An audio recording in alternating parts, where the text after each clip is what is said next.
இமயமலை அடிவாரத்தில் ஒரு மடம். அங்கே ஒரு சன்னியாசி இருந்தார். அவர்கிட்ட ஒருத்தர் வந்தார். சுவாமி, ஆசையை உதற நினைக்கிறேன், முடியல, ஒட்டிக்கிட்டே வருது அப்படின்னாராம்.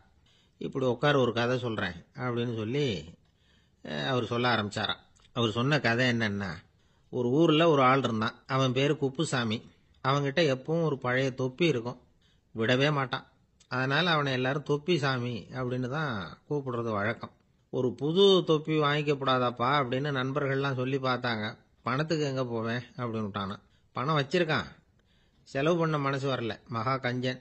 பழைய பாட்டில்கள்லாம் வாங்கி விற்றுக்கிட்டு இருந்தான். அப்படி ஒரு தடவை பழைய கண்ணாடி சாமான்களை ஏலத்தில் எடுத்தப்போ அதில் ஒரு அருமையான சென்ட்டு பாட்டில் கிடச்சிது. உடனே ஒரு ஐடியா பண்ணான். அந்த சென்ட்டை சின்ன சின்ன பாட்டில்களில் அடைச்சி ஜன்னல் ஓரமாக அடுக்கி வச்சுட்டான். அதை விற்றா நிறைய பணம் கிடைக்குமே. அதனால் இதுக்கு இடையில் ஒரு நாள் அவன் அப்படியே உட்காந்துருந்தான். அந்த நேரம் நண்பன் வந்தான். ஏண்டா, உன் பழைய தொப்பியை மாற்றப்படாதா? ஊரில் எல்லாரும் கேலி பேசுகிறாங்களே உன்னை தொப்பி சாமின்னு அப்படின்னு சொல்லி கேட்டிருக்கான். இந்த சென்ட்டு பாட்டில் விற்றதும் பணம் வரும், அதுக்கப்புறம் பார்க்கலாம் அப்படின்னு நானா இவன். சரி வா, நீச்சல் குளத்துக்கு போயிட்டு வருவோம் அப்படின்னு கூப்பிட்டுருக்கான் நண்பன். 2 பேரும் போனாங்க. அதே நேரம் அந்த ஊர் நீதிபதியும் அங்கே குளிக்க வந்தாராம்.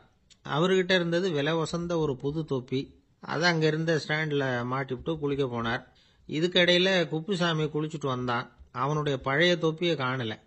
அந்த புது தொப்பியை பார்த்தா இது நண்பனுடைய வேலை தான் அப்படிங்கிறதாக புரிஞ்சுக்கிட்டு அதை எடுத்து மாட்டிட்டு வந்துட்டான். நீதிபதி குளிச்சுட்டு வந்து பார்க்குறாரு, தொப்பியை காணும்.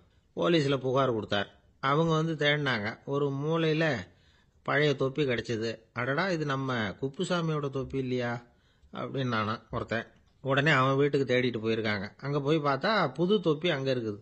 உடனே அவனுக்கு 1000 ரூபாய் அபராதம் போட்டாங்களாம். அவன் பணத்தை கட்டிவிட்டு ரொம்ப எரிச்சலோடு வீட்டுக்கு வந்தான். பழைய தொப்பி கண்ணில் பட்டது. மறுபடியும், உன்னால தானே எனக்கு 1000 ரூபா நஷ்டம் அப்படின்னு சொல்லி அதை எடுத்துக்கிட்டு அப்படி போயிருக்கான். அந்த ஊர் குளத்தில் வீசி எரிஞ்சிட்டு வந்துட்டான்.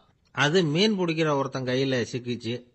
அவன் வர்ற வழியில் அதை எடுத்து வேகமாக வீசி எறிஞ்சான். அது நேராக குப்புசாமி வீட்டு ஜன்னல் வழியாக உள்ளே இந்த சென்ட்டு பாட்டில்கள் மேலே விழுந்து எல்லாம் உடஞ்சி நொறுங்கி போச்சு. குப்புசாமி பார்த்தான். தோட்டத்தில் ஆழமாக ஒரு குழியை வெட்டினான். அந்த தொப்பியை போட்டான், மூடிவிட்டான். இதை அடுத்த வீட்டுக்காரன் பார்த்தான். ஏதோ புதையல் தான் வச்சிருக்கான் போல இருக்குன்னு நினச்சான். போலீஸில் போய் புகார் கொடுத்துட்டான். மறுபடியும் போலீஸ் குழியை தோண்டினாங்க. பழைய தொப்பி மறுபடியும் வெளியில் வந்தது. எல்லாரும் சிரிக்கிறாங்க. அன்னைக்கு ராத்திரியே அந்த தொப்பியை எடுத்துக்கிட்டு நேராக புறப்பட்டான். ஒரு கல்லில் அதை சேர்த்து கட்டி குடிநீர் தொட்டி இருக்கும்ல, அதில் போட்டுட்டு வந்துட்டான். இனிமேல் என்ன பண்ணும் பார்ப்போன்னு. ஒரு நாள் திடீர்னு குழாயெல்லாம் அடைப்பட்டு போச்சு. மாநகராட்சி அலுவலர்கள் என்னன்னு பார்த்தா அந்த பழைய தொப்பி குழாயை அடைச்சிக்கிட்டு இருக்குது. இது குப்புசாமியோட தொப்பிங்கிறது தான் எல்லாருக்கும் தெரியுமே. உடனே குடிநீரை பாழாக்கணத்துக்காக குப்புசாமிக்கு கோர்ட்டு 2500 ரூபாய் அபராதம் போட்டுவிட்டுது. அதையும் கட்டிவிட்டு வெளில வந்தான். கடைசியாக முடிவு பண்ணான். ஒரு நெருப்பு குச்சியை கிழிச்சான். தொப்பியை கொளுத்தினான். எரிஞ்சுது. எடுத்து வெளில எரிஞ்சான். கொஞ்ச நேரத்தில் தீ அணைப்பு படம் வந்துட்டுது. ஆமாம், இவன் எடுத்து எரிஞ்சது வெளியில் விழுந்து வீட்டு கூரையே பற்றிக்கிட்டு எரிய ஆரம்பிச்சுட்டுது. அவனோட பணத்தாசையும் அதோட சேர்ந்து எரிஞ்சு போச்சான். இப்படி ஒரு கதை. இந்த கதையை சொல்லி முடிச்சார் அந்த இமயமலை அடிவாரத்தில் இருந்த சன்னியாசி. இப்போ அந்த குப்புசாமி எங்கே இருக்கிறான்னு கேட்டார் எதிரில் இருந்தவர். இதோ உன் எதிரிலே இருக்கிறான், நான் தான் அந்த குப்புசாமி அப்படின்னாரான் அந்த சன்னியாசி. அந்த குப்புசாமி கிட்ட இருந்தது மாதிரி ஒரு பழைய தொப்பி நம்ம ஒவ்வொருத்தர்கிட்டையும் உண்டு. அதை எப்படி தொலைக்கிறதுன்னு தெரியாமல் தடுமாறிக்கிட்டு இருக்கிறோம். அது என்ன தொப்பிங்கிறீங்களா? அதுதான் நம்மை சூழ்ந்திருக்கிற மாயை அப்படிங்கிறார் சுவாமி சின்மயானந்தர். மெய்ஞானம் கிடைக்கிறப்போ மாயை எரிஞ்சு போகும் அப்படிங்கிறது அவருடைய கருத்து. நம்மால் ஒருத்தர் வேகமாக ஓடி வந்தார். காலில் மாட்டியிருந்த பழைய செருப்பு 2ஐயும் ஆவேசமாக தூக்கி ஒரு கிணத்துல போட்டுட்டு வெறுங்காலோட நடந்து வந்துகிட்டு இருக்கிறார். ஏன் அப்படி பண்ணீங்க அப்படின்னு கேட்டோம். அந்த செருப்புக்கு சொந்தக்காரன் பின்னாடி வந்துகிட்டு இருக்கிறான், அதனால அப்படி பண்ணேன் அப்படிங்கிறார் இவர். ஒரு கடைக்கு போனேன். 5 ரூபா பணத்தை எடுத்து கொடுத்தேன். ஒரு தினசரி பத்திரிகையை கேட்டேன். அவர் உடனே அங்கே அடுக்கி வச்சிருந்த பத்திரிகையில் ஒன்று எடுத்து என் கையில் கொடுத்தார். வாங்கிக்கிட்டேன். மீதி பணத்தை எடுத்தார். அதையும் என் கையில் கொடுக்கணும்ல, கொடுக்கல. எதிரில் இருந்த பலகையில் வச்சு எடுத்துக்க சொன்னார். எப்பவும் அவர் அப்படி தான் பண்ணுவார். நானும் எடுத்துக்கிட்டு வந்துடுவேன். இவர் ஏன் இப்படி பண்ணுறாருங்கிறது எனக்கு ரொம்ப நாளாக ஒரு சந்தேகம். ஒரு நாள் அவர்கிட்டயே இதை கேட்டுவிட்டேன். ஏங்க, நீங்கள் உங்கள் கடைக்கு பொருள்கள் வாங்குறவங்களுக்கு நீங்கள் பாக்கி சில்லறையை கொடுக்குறப்போ பலகையில் வச்சு விட்றீங்க, கையில் கொடுக்க மாட்டேங்கிறீங்களே, ஏன் அப்படின்னு கேட்டேன். காசை கையில் கொடுத்தா நம்மக்கிட்ட இருக்கிற லட்சுமி போயிடுவா சார் அப்படின்னார். அதாவது பணம் செலவாயிடும் அப்படின்னு அர்த்தமா. இன்னொரு நண்பர் அவர் ஒரு நாள் வழக்கத்துக்கு மாறா ரொம்ப சோகமா உட்காந்துருக்கிறார். ஏங்க என்னாச்சு, ஏன் இப்படி கப்பலே கவிழ்ந்தது மாதிரி உட்காந்துருக்கிறீங்க அப்படின்னு கேட்டேன். கப்பலே கவிழ்ந்திருந்தா கூட நான் இப்படி கவலைப்பட மாட்டேன் சார், வேற ஒன்று நடந்து போச்சுன்னார். என்னன்னு கேட்டேன். என் உச்சந்தலையில் பல்லி ஒன்று விழுந்துட்டுதுன்னார். அதுக்காகவா இப்படி அப்படின்னு ஆச்சரியப்பட்டேன். ஆமாங்க, பல்லி உச்சந்தலையில் விழுந்தா பலன் என்னன்னு பஞ்சாங்கத்தில் பார்த்தேன், மரணம்னு போட்டிருக்கு அப்படின்னு சொல்லிவிட்டு அவர் தொடர்ந்து கவலைப்பட ஆரம்பிச்சிட்டார். இப்படியும் ஒருத்தர், என் கூட வேலை பார்க்குற ஒருத்தர் எப்படி தெரியுமா, தினமும் வலது காலை வச்சு தான் ஆஃபீஸுக்கு உள்ள நுழைவார். என்னைக்காவது தவறுதலாக இடது காலை வச்சு உள்ளே வந்துட்டார்னா அன்னைக்கு பூரா மனசு சங்கடப்படுவார், எந்த வேலையும் சரியாக ஓடாது. கேரம் போர்டு ஆடுற ஒருத்தர் எப்போ ஆட உட்காந்தாலும் ஸ்ட்ரைக்கரை கை தவறி கீழே விழுற மாதிரி பண்ணி அதுக்கப்புறம் அதை எடுத்துக்கிட்டு ஆட உட்காருவார். ஏன்னா எப்போ ஒரு தடவை நிஜமாவே அது கை தவறி கீழே விழுந்திருக்குது, அன்னைக்கு பிரமாதமாக ஜெயிச்சுட்டார். உடனே ஒரு முடிவுக்கு வந்துட்டார், கை தவறுனா லாபம் அப்படின்னு. அதுக்கப்புறம் அதையே பழக்கமாக்கிக்கிட்டார். பூனை குறுக்க போனால் சகனம் சரியில்லைன்னு நினைக்கிறவங்க உண்டு. ஆனால் ஒருத்தர் எப்படி தெரியுமா, அவர் வெளியில் கிளம்புற சமயம் பக்கத்து வீட்டு ரேடியோவில் மியாவ் மியாவ் பூனை குட்டின்னு பாட்டு சத்தம் கேட்டால் கூட போதும், சகனம் சரியில்லைன்னு பிரயாணத்தை கேன்சல் பண்ணிவிடுவார். இப்போ இவ்வளவும் எதுக்கு சொல்கிறோம்னா, அளவுக்கு மீறின சகுன நம்பிக்கைகள் இருக்கு பாருங்க, இதோட பயமும் சேர்ந்துக்கிட்டதுன்னு வச்சுக்கோங்க, இது ஒருத்தருடைய மனநிலையை பாதிச்சிடும். இது உளவியல் நிபுணர்கள் சொல்கிற கருத்து. வாழ்க்கையே தடுமாற வச்சிரும். பாதுகாப்பு இல்லாத உணர்வு, ஒரு விதமான டிப்ரெஷன் மனநிலை, இதெல்லாம் தான் இதுக்கு காரணமாக அமையலாம். சில பேர் காய்கறி நறுக்க கத்திய கையில் எடுத்தா கூட நேரம் சரியா இருக்கா அப்படின்னு பார்த்துட்டு தான் வேலையை ஆரம்பிக்கிறது வழக்கம். அறிவு தான் மனசுக்கு வாத்தியாரா இருக்கணும், அப்பதான் வாழ்க்கை நிம்மதியா இருக்கும். அறிவு மனசு சொல்றபடியெல்லாம் கேட்க ஆரம்பிச்சுட்டுதுன்னா இடைஞ்சல் தான். ஒருத்தருக்கு 7ஆம் நம்பர் தான் ராசியான நம்பராம். 7ஆம் தேதி தான் எந்த காரியத்தையும் ஆரம்பிப்பாராம். 7 எழுத்து வர்றது மாதிரி பேரை மாற்றி வச்சுக்கிட்டார். 7 மணிக்கு தான் தினமும் எழுந்திருப்பார். 7ஆம் நம்பர் வீட்டில் தான் குடியிருக்கார். கல்யாணம் கூட 7ஆம் தேதி தான் பண்ணிக்கிட்டார். அவர் ஒரு நாள் குதிரை பந்தயத்துக்கு போனாராம். குதிரையோட பேரையெல்லாம் பார்த்தார். ஒரு குதிரையோட பேர் 7 எழுத்துல அமைஞ்சிருந்தது.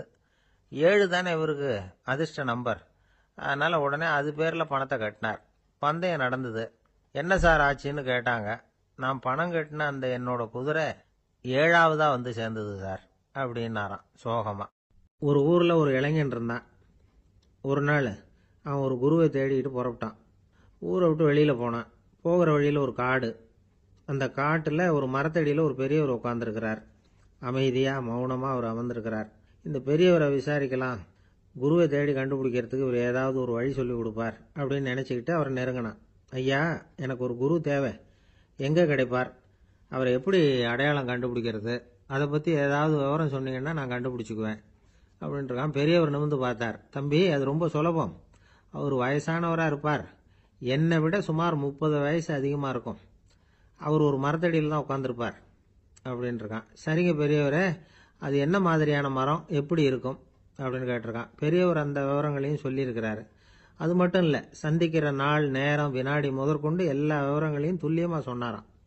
இவ்வளவு விவரங்களை இவரால் எப்படி சொல்ல முடியுது அப்படின்னு இவனுக்கு ஆச்சரியம். இருந்தாலும் அந்த பெரியவர் கடைசியாக ஒரு விவரம் சொன்னார். அது என்ன தெரியுமா, எப்படியும் நீ அவரை சந்திக்கிறதுக்கு ஒரு 30 வருஷம் ஆகும் அப்படின்னு சொல்லிவிட்டாராம். ரொம்ப நன்றிங்க பெரியவரே அப்படின்னு சொல்லிவிட்டு அந்த இளைஞன் புறப்பட்டுருக்கான். இப்போ அவனுக்கு குரு பற்றின விவரம் எல்லாம் கிடைச்சிட்டுது, சந்திக்கிற நேரமும் தெரிஞ்சுட்டுது. ஆனால் 30 வருஷம் அவரை தேடி அலைய வேண்டியிருக்குமே. அவன் தேட ஆரம்பித்தான். காடு மலை எல்லாம் சுற்றி அலைஞ்சான். பல வருஷங்கள் தேடினான். அழுத்து போயிட்டான். கடைசியில் அவனுக்கும் வயசாயிட்டுது. கடைசியில் தன்னுடைய சொந்த ஊருக்கே திரும்பி போய்கிட்டு இருந்தான். அங்கே ஒரு மரத்தடியில் அவன் தேடிக்கிட்டு இருந்த குருநாதர் கிடைச்சார். யார் அவருன்னா, 30 வருஷத்துக்கு முன்னாடி வழி சொல்லி கொடுத்தாருல அதே பெரியவர். அவருக்கு இப்போ 30 வயசு அதிகமாக இருந்தது. அதே மரம். அன்னைக்கு பெரியவர் சொன்ன அடையாளம் இப்போ பொருத்தமாக இருந்தது. இப்போ அந்த பெரியவர் சொன்னார், சரியாக சேர்ந்துட்டேன், வா, உனக்காக தான் நான் இவ்வளவு காலமும் காத்துக்கிட்டு இருந்தேன் அப்படின்னாராம். என்ன சொல்கிறீங்கன்னு இருக்கான். 30 வருஷத்துக்கு முன்னாடி என்கிட்ட வந்தியே, அப்போவே என் காலம் முடிஞ்சு போயிருந்தது. அப்போவே என்ன உனக்கு அடையாளம் தெரியல, அதனால் இவ்வளவு காலம் உனக்காக காத்துட்டு இருக்கும்படி ஆயிட்டுது அப்படின்னாராம். ஐயா, அப்போவே நீங்கள் சொல்லியிருக்கலாமே, இதுதான் 30 வருஷம் கழித்து நீ சந்திக்க போகிற இடம், நான் தான் உன்னுடைய குரு அப்படின்னு சொல்லியிருக்கலாமே அப்படின்ட்டுருக்கான். அந்த பெரியவர் சிரிச்சுக்கிட்டே இதுக்கு பதில் சொன்னாராம்.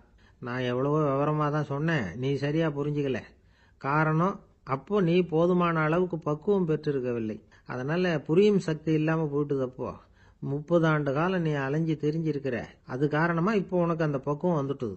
அதனாலதான் அடையாளம் காண முடிஞ்சது. நானே உன்னுடைய குரு அப்படின்னாராம். இதுல இருந்து என்ன தெரியுதுன்னா, ஆன்மீகத்துல மாணவனாக சேர்றதுக்கு கூட ஒரு பக்குவத்தன்மை தேவைப்படுது. ஒரு பெரிய ஞானி, அவர்கிட்ட சீடனா இருக்க ஒருத்தன் வந்தான், எதிரில் நின்னா. ஞானி அவனை வெகு நேரம் உற்று பார்த்தார். அப்புறம் சொன்னார், சீடனா இருக்கிறது ரொம்ப சிரமம்னார். நான் தயாரா இருக்கிறேன்னா. அது இன்னமும் சிரமமாச்சே, இங்கே குருவா இருக்கிறது மட்டுமே சுலபம் அப்படின்னாராம். அப்படின்னா நான் குருவாவே ஆயிடுறேன் அப்படின்னானா. இது போலவே இந்த காலத்துல கதை ஒன்று உண்டு. ஒரு பள்ளிக்கூடத்துல வகுப்பு ஆசிரியர் மாணவனை திட்டிக்கிட்டு இருந்தார். டேய், நீ 100க்கு 10 மார்க் தான் வாங்கிட்டு இருக்க. இவ்வளவு மோசமா நீ படிச்சா கடைசியில மாடு மேய்க்கிறது கூட லாய்க்கு இல்லாதவனா ஆயிடுவ. அதுக்கப்புறம் என்ன செய்ய போற அப்படின்னாராம். பையன் தலையை சொரிஞ்சுக்கிட்டே சொன்னானா, சார் அப்படின்னா ஒன்று செய்யறேன் அப்படின்னானா. இவர் கேட்டிருக்கார், என்ன செய்ய போறேன்னு. வேற என்ன சார், உங்களை மாதிரி ஒரு ஆசிரியர் ஆயிடுறேன் அப்படின்னானா. காசியில் இருக்கிற கடவுள் காசி விஸ்வநாதர், அங்க இருக்கிற தேவி காசி விசாலாட்சி. இவங்க 2 பேரும் ஒரு நாள் பேசிக்கிட்டு இருந்தப்போ கடவுள் சொன்னார், இந்த மனிதர்களை நாம ரொம்பவும் நம்பிக்கையோட தான் படைச்சிருக்கிறோம். இருந்தாலும் அவங்களுக்கு தான் நம்பிக்கை இல்லை. எதுலேயும் ஒரு உண்மையான நம்பிக்கை இல்லாமல் வாழ்ந்துகிட்டு இருக்கிறாங்க அப்படின்னார். என்ன அப்படி சொல்றீங்க? அதை பாருங்க, எவ்வளவு பேர் காசியை தேடிட்டு கங்கையில் குளிச்சுக்கிட்டு இருக்கிறாங்க. அவங்கெல்லாம் நம்பிக்கை இல்லைன்னா இவ்வளவு தூரம் தேடிட்டு இங்கே குளிப்பாங்களா அப்படின்னு நாங்கள் தேவி. சரி, அதை சோதிச்சு பார்க்கலாம் அப்படின்னு 2 பேரும் முடிவு பண்ணிக்கிட்டாங்க. உடனே ஒரு திட்டம் போட்டாங்க. அது எப்படின்னா, நாம் 2 பேருமே பக்தர்கள் மாதிரி உருவத்தை மாற்றிக்கிட்டு கங்கை கரைக்கு போக வேண்டியது. நான் கங்கையில் இறங்கி குளிக்கிறேன். கொஞ்ச நேரத்தில் சுழலில் மாட்டிக்கிட்டது மாதிரி நடிக்கிறேன். நீ உடனே கரையிலிருந்து சத்தம் போடு, என்னோட வீட்டுக்காரரை யாராவது காப்பாற்றுங்களேன் காப்பாற்றுங்களேன்னு சத்தம் போடு. அதோட இன்னொன்று சொல்லு, யாராவது ஒரு புண்ணிய ஆத்மா அவர்கிட்ட போய் அவருடைய முடியை பிடிச்சி இழுக்கணும். அப்படி ஒரு சாபம் இருக்குது எங்களுக்கு. புண்ணிய ஆத்மா, அதாவது எந்த பாவமும் செய்யாத இல்லாத ஒருத்தர் தான் அவரை காப்பாற்ற முடியும். அப்படிப்பட்டவங்க யாராவது வெள்ளத்தில் குதிச்சு என்னுடைய கணவரை காப்பாற்றுங்கோ அப்படின்னு நீ சத்தம் போடு, கூச்சல் போடு. என்ன நடக்குதுன்னு பார்க்கலாம் அப்படின்னார் கடவுள்.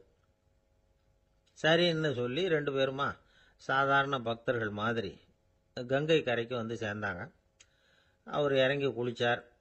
திட்டம் போட்டது மாதிரியே சுழலில் மாட்டிக்கிட்டது மாதிரி கத்துனார். கரையில் இருந்த அந்த அம்மா, ஐயோ என் கணவரை காப்பாற்றுங்களேன், யாராவது காப்பாற்றுங்களேன்னு கத்துனாங்க. பல பேர் ஓடி வந்தாங்க. உடனே இவங்க, பாவம் இல்லாத புண்ணிய ஆத்மா ஒருத்தரால தான் என்னுடைய கணவர் காப்பாற்றப்படணுங்கிறது விதி, அப்படி ஒரு சாபம் இருக்கு. அதனால புண்ணிய ஆத்மா யாராவது அவர்கிட்ட போய் அவர் முடியை பிடிச்சி தூக்குனா அவரை காப்பாற்றி போடலாம் அப்படின்னாங்க. இவங்க இப்படி சொன்னதும் எல்லாரும் திகைச்சு போய் நின்றுட்டாங்க. ஒவ்வொருத்தருக்கும் அவங்க செஞ்ச பாவம்லாம் ஒவ்வொன்றா ஞாபகத்துக்கு வர ஆரம்பிச்சுட்டுது. சரி, இதுக்கு நாம லாயக்கு இல்லை அப்படின்னு சொல்லி ஒதுங்கி போக ஆரம்பிச்சிட்டாங்க எல்லாம். இந்த சமயத்தில் யாரோ ஒருத்தர் வேகமாக ஓடி வந்தார். ஆற்றுல குதிச்சார். அவர்கிட்ட போனார், முடியை பிடிச்சார், தூக்குனார், அவரை காப்பாற்றி கரைக்கு கொண்டுட்டு வந்துட்டார். அப்படி காப்பாற்றின அந்த ஆளை இவங்க 2 பேரும் தனியாக கூப்பிட்டுக்கிட்டு ஒரு மண்டபத்துக்கு வந்துட்டாங்க. வந்து விசாரிக்கிறாங்க. நீ யாரப்பா அப்படின்னு கேட்குறாங்க. ஏதும் தெரியாத மாதிரி. நான் இந்த ஊர் அன்ன சத்திரத்தில் வேலை செய்கிற ஒரு சமையல்காரன் அப்படிங்கிறார். நீ கங்கையில் குளிக்கிறது உண்டான்னு கேட்டிருக்காங்க. நான் இந்த ஊர்லேயே தான் இருக்கிறேன், இருந்தாலும் தினமும் கங்கையில் குளிக்கிறது இல்லை, எப்பாவது ஒரு நாள் அங்கே குளிப்பேன் அப்படின்னார். கங்கையில் மூழ்கி எழுந்திரிச்சா பாவம்லாம் தொலையும்னு சொல்கிறாங்க. அப்படி இருக்கிறப்போ அங்கே இன்னைக்கு கங்கையில் குளிச்சுக்கிட்டு இருக்கிறவங்கெல்லாம் தங்களை புண்ணிய ஆத்மாவா நினைக்கல. கங்கையில் குளிக்காத நீ உன்னை புண்ணிய ஆத்மாவா நினைச்சி என்னை காப்பாற்ற வந்திருக்கிற, அது எப்படி அப்படின்னு கேட்டார். அதுக்கு அந்த ஆள் சொல்கிறான், கங்கையில் குதிச்சதுக்கு அப்புறம் தானே உங்களை காப்பாற்ற போகிறோம். அப்படி குதிக்கும் பொழுது என்னுடைய பாவம்லாம் போயிருக்கும்ல, நான் புண்ணிய ஆத்மாவா ஆயிருப்பேனே, அதனால தான் துணிஞ்சு உங்களை காப்பாற்றினேன் அப்படின்னா. கடவுளும் தேவியும் அவனுக்கு காட்சி கொடுத்தாங்களாம். இப்படி ஒரு கதை உண்டு. அதாவது கங்கையில் குளிச்சுக்கிட்டு இருக்கிறவங்களுக்கே தங்களுடைய பாவம் போகுங்கிற நம்பிக்கை பரிபூர்ணமாக இல்லை. குளிக்காத ஒருத்தனுக்கு அந்த நம்பிக்கை இருந்தது. அதனால் அவனால் கடவுளை பார்க்க முடிஞ்சது. கடவுளை நாமளும் பார்க்க முடியுமா முடியாதா அப்படிங்கிற குழப்பம்லாம் நமக்கு வேண்டியதில்லை. நம்பிக்கையோடு வாழணுங்கிற உண்மையை மட்டும் இந்த கதையிலேருந்து புரிஞ்சுக்கிட்டா போதும். ஏன்னா இந்த கதையை கேட்டுட்டு ஒரு நண்பன் குதர்க்கமாக ஒரு கேள்வி கேட்டான். ஏன் சார், கங்கையில் குளிச்சா பாவம் போயிடும்னு சொல்கிறீங்களே, நான் எனக்கு வேண்டாத ஒருத்தனை அழைச்சிட்டு போய் கங்கையிலேயே தள்ளி விட்டுட்டு அதுக்கப்புறம் அங்கேயே முழுக்க போட்டுட்டு நான் செஞ்ச பாவத்தை அதுலேயே கழுவி விட்டுட்டு மறுபடியும் உங்ககிட்ட வந்துடுறேன்னு வச்சுக்கோங்க, நீங்கள் என்னை புண்ணிய ஆத்மான்னு ஏற்றுக்குவீங்களா அப்படிங்கிறான். ஆள் கொஞ்சம் ஆசைந்தான், நம்மளே அங்கே அழைச்சிட்டு போனாலும் போயிடுவான். உலகத்தில் எது எதுக்கும் ஆராய்ச்சி கூடங்கள் இருக்குதுல்ல, அது மாதிரி தூக்கத்தை பற்றி ஆராய்ச்சி பண்ணுறதுக்கு ஒரு ஆராய்ச்சி கூடம் இருக்குது. அப்படி ஆராய்ச்சி பண்ணணும்னா அதுக்கு மூழ்கிக்கிட்டு இருக்கணும்ல. அதனால தான் அந்த ஆராய்ச்சி கூடம் இங்கே இல்லை. அமெரிக்காவில் பாஸ்டன் பல்கலைக்கழக மருத்துவமனையில் அது இருக்குது. அங்கே தூக்கத்தை பற்றி பலவிதமான ஆராய்ச்சிகள் பண்ணிகிட்டு இருக்கிறாங்க. அந்த ஆராய்ச்சி கூடத்தில் இயக்குனராக இருக்கிற ஒரு நிபுணர், அவர் என்ன சொல்கிறார் தெரியுமா? உங்களுக்கு தூக்கம் வரலையா, நீங்கள் நல்லா தூங்குறதுக்கு தாராளமாக சில யோசனைகளை என்னால் சொல்ல முடியும் அப்படிங்கிறார். யோசனை தானே, காசா பணமா கேட்டு வச்சுக்கலாமே.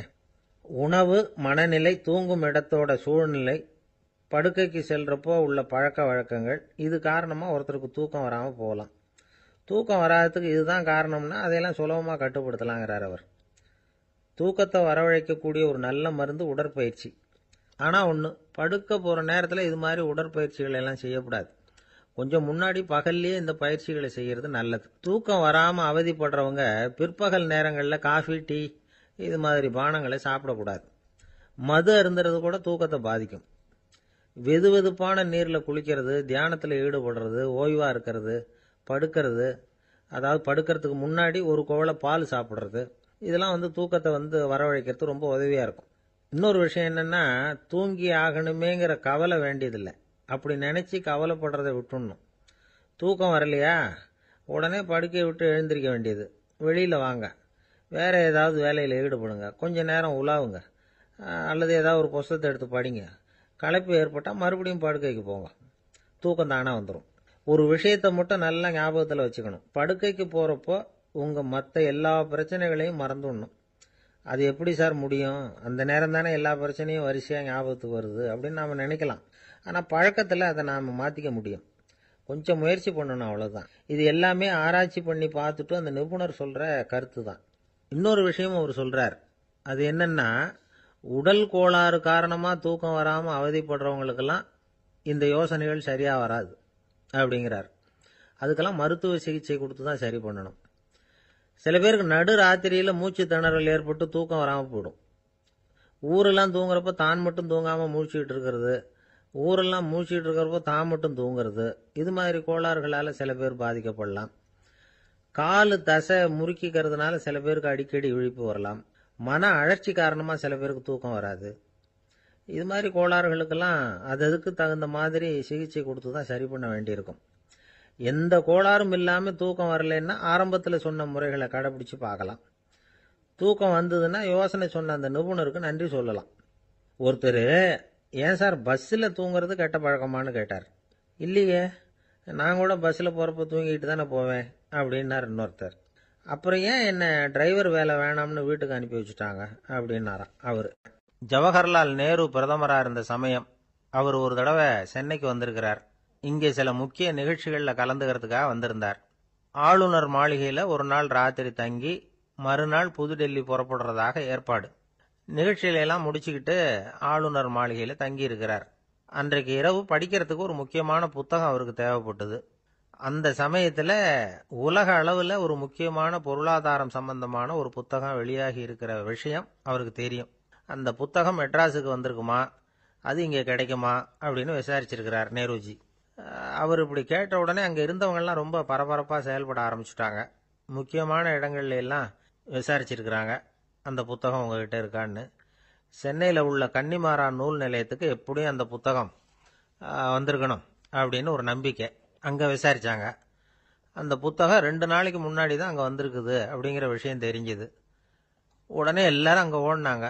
அவங்களுக்கு இன்னொரு சந்தேகம், புத்தகம் வந்திருக்கு சரி, அது இந்த சமயத்தில் வேற யாரும் படிக்கிறதுக்கு எடுத்துகிட்டு போயிருக்கக்கூடாதே அப்படிங்கிற சந்தேகம். இருந்தாலும் மனசுக்குள்ள ஒரு தைரியம், இப்படி ஒரு புத்தகம் வெளிவந்திருக்கிற விஷயமே நேருஜி சொல்லி தான் நமக்கே தெரியும்.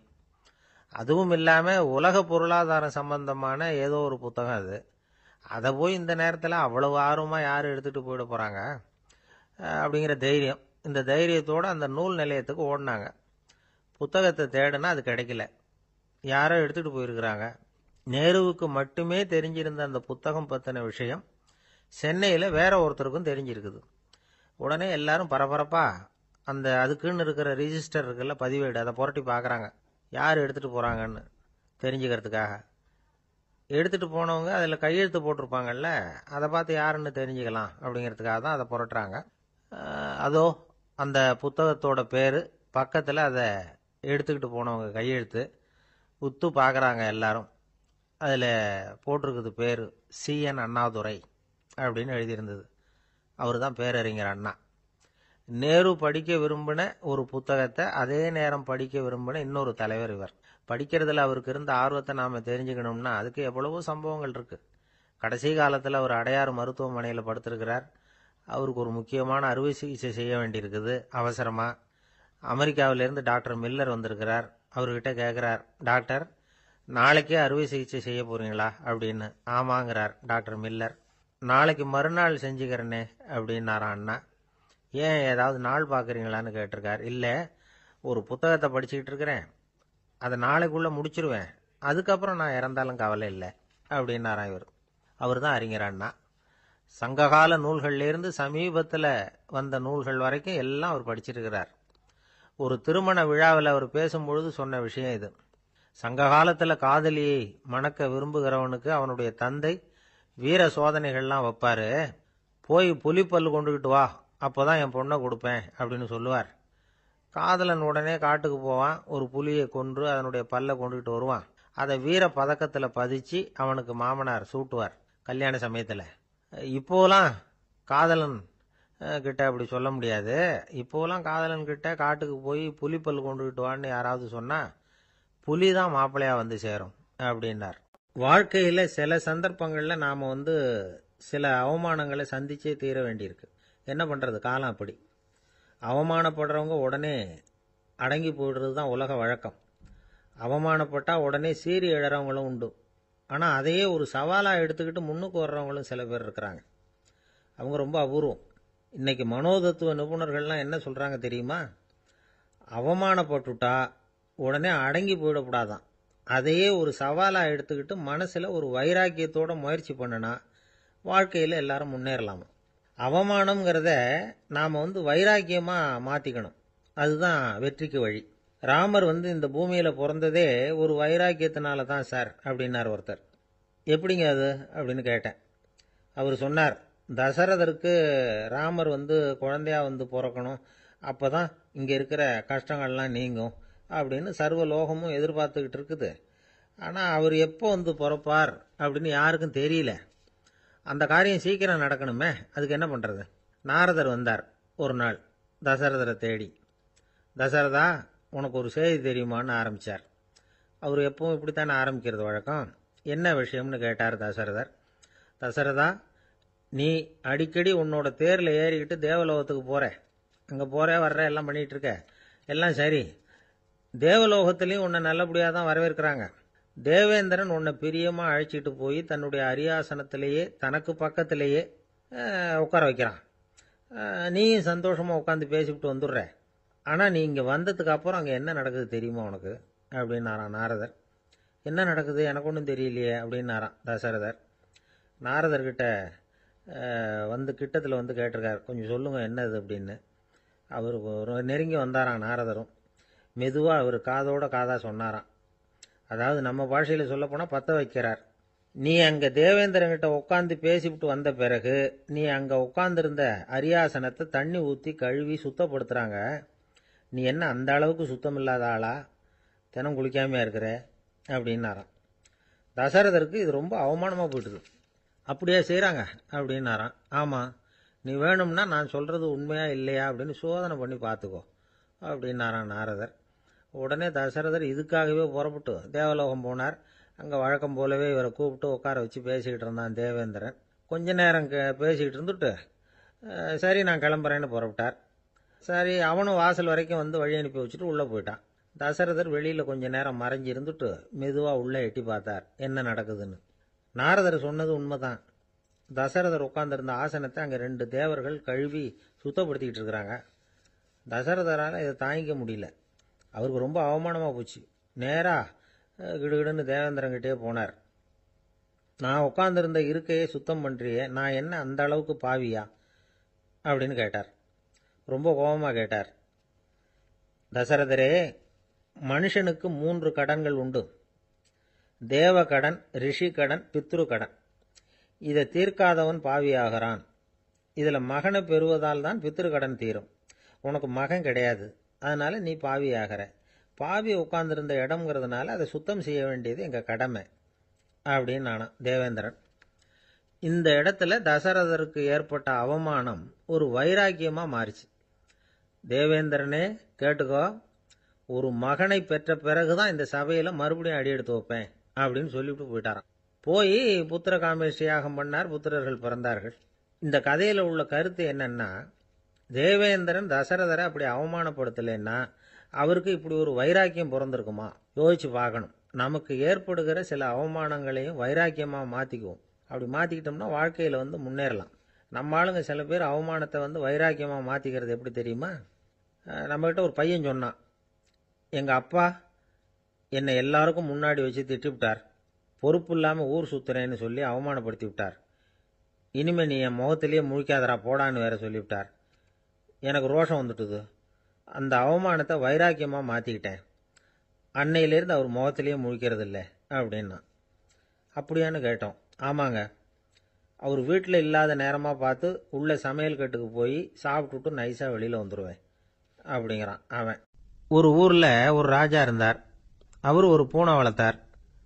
ரொம்ப செல்லமாக அவர் அந்த பூனையை வளர்த்தார். அவர் என்ன பண்ணுவார் தெரியுமா? இரவு நேரத்தில் அந்த பூனையோட தலையில் ஒரு விளக்க வச்சுருவார். அந்த பூனை ரொம்ப ஜாக்கிரதையாக அந்த விளக்கு கீழே விழுந்துடாமல் பார்த்துக்கும். தலையை ஆட்டாமல் ரொம்ப நிதானமாக ராஜா பின்னாடி நடந்து போய்கிட்டே இருக்கும். அந்த விளக்கு வெளிச்சத்தில் எல்லா வேலைகளையும் செஞ்சிருவார்.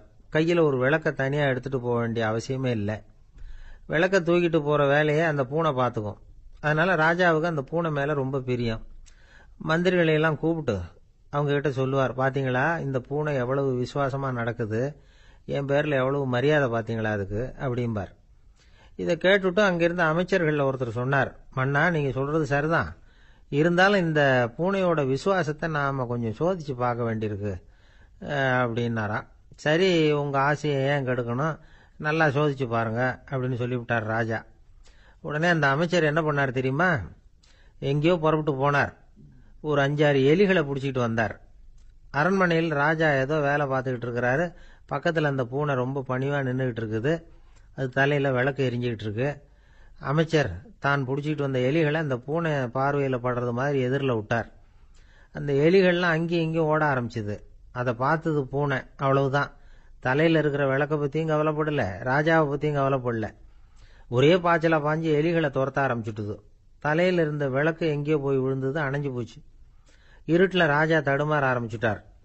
இந்த சமயத்தில் அந்த அமைச்சர் மறுபடியும் விளக்கை ஏற்றினார். வெளிச்சம் வந்தது.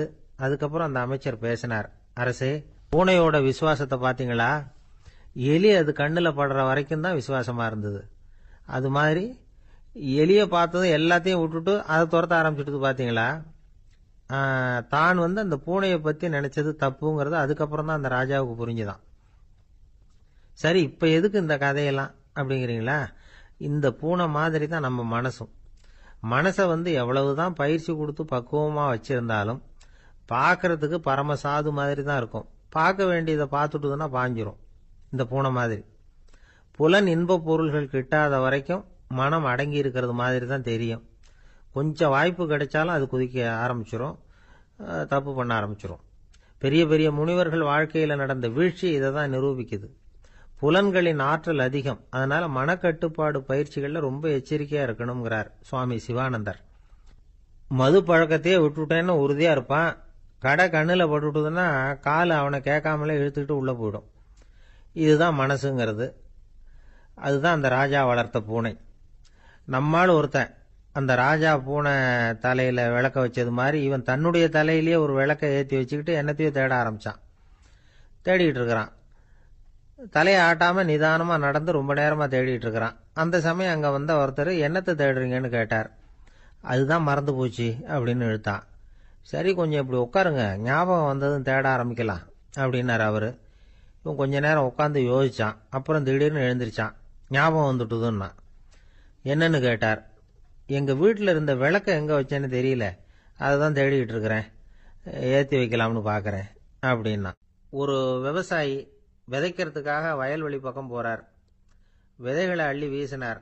அப்போ என்ன ஆச்சுன்னா, சில விதைகள் பாதை ஓரத்தில் விழுந்தது. சில விதைகள் முள் செடிகள் மண்டி இருந்த புதருக்கு இடையில விழுந்தது. சில விதைகள் நல்ல நிலத்தில் விழுந்தது. பாதை ஓரத்தில் விழுந்த விதை என்ன ஆச்சுன்னா, அதெல்லாம் பறவைகள் கண்ணில் போட்டுட்டுது. உடனே உட்காந்து கொத்தி தின்னுட்டு போட்டுது. அதிகமாக மண் இல்லாத பாறை பகுதியில் விழுந்த விதையெல்லாம் லேசாக வேர் விட்டு முளைக்க ஆரம்பிச்சுது. அதுக்கப்புறம் வேர் கீழேயும் ஆழமாக போக முடியல, மேலேயும் சூரிய வெப்பம் அதிகம் தாங்க முடியல, எல்லாம் காஞ்சி கருகி போட்டுது. புதர் பகுதியில் சில விதைகள் விழுந்தது இல்லையா, முள் செடிகள் காடாக மண்டி போயிருந்தது. அதனால முளைச்சி வர்ற செடிக்கு நெருக்கடி அதிகமாக போட்டுது, சரியா வளர முடியல, விளைச்சலும் சரியா இல்லை. நல்ல நிலத்தில் விழுந்த விதைகள் மட்டும் நல்லா முளைச்சிது, நல்லா வளர்ந்தது, விளைச்சலும் பிரமாதமாக இருந்தது. இந்த கதையை சொல்லிவிட்டு, கேட்க செவியுள்ளோர் கேட்கட்டும் அப்படிங்கிறார் இயேசு பெருமான். ஆமா, இயேசு கடலில் நின்ற படகு ஒன்றில் உட்காந்துருக்கிறார். கடற்கரையில் ஏராளமான மக்கள் உட்காந்துருக்கிறாங்க.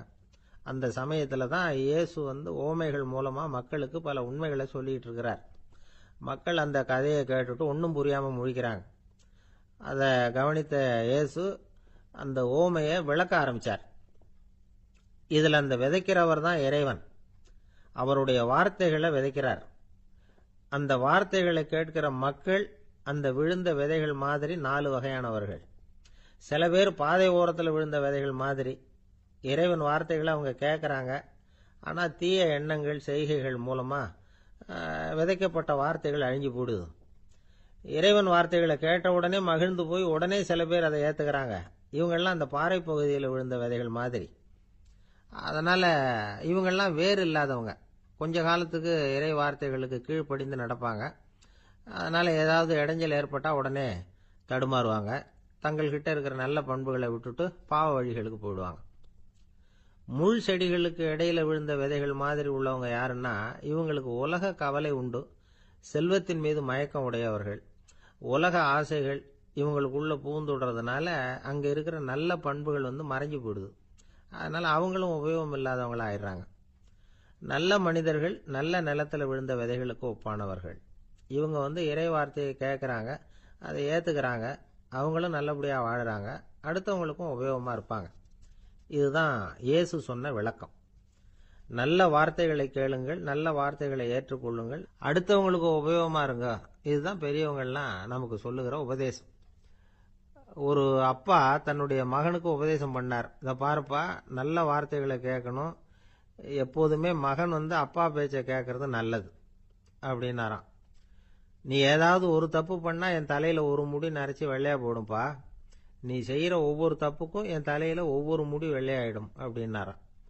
பையன் யோசிச்சான், அப்பா இப்பதான் எனக்கு புரியுது, தாத்தாவோட தலைமுடி பூராவும் வெள்ளையா இருக்கிறதுக்கு என்ன காரணம்ங்கிறது எனக்கு இப்பதான் புரியுது அப்படின்னானா. ஒரு தந்தை தன்னோட பிள்ளைய ரொம்ப தைரியசாலியா வளர்க்கணும்னு ஆசைப்பட்டார். அதுக்காக அவனை கூப்பிட்டு உட்கார வச்சு இப்படி உபதேசம் பண்ணார். இதை பாருப்பா, நான் உன்னாட்டம் இருக்கிறப்போலாம் எதுக்கும் பயப்பட மாட்டேன், ரொம்ப துணிச்சலா இருப்பேன். ஒரு நாள் ஒரு அப்பாவி எலிய ஒரு பூனை துரத்திட்டு ஓடிச்சு. நான் உடனே என்ன செஞ்சேன் தெரியுமா? அந்த பூனையை பிடிச்சேன், அது வாலில் ஒரு பட்டாசு சரத்தை கட்டினேன், கொளுத்தி விட்டேன், படபடன்னு வெடிக்க ஆரம்பிச்சுட்டுது. அது துள்ளிக்கிட்டு அங்கேயும் இங்கேயும் ஓடி இருக்கு பாரு ஓட்டம், ரொம்ப தமாஷு அப்படின்னார் அப்பா.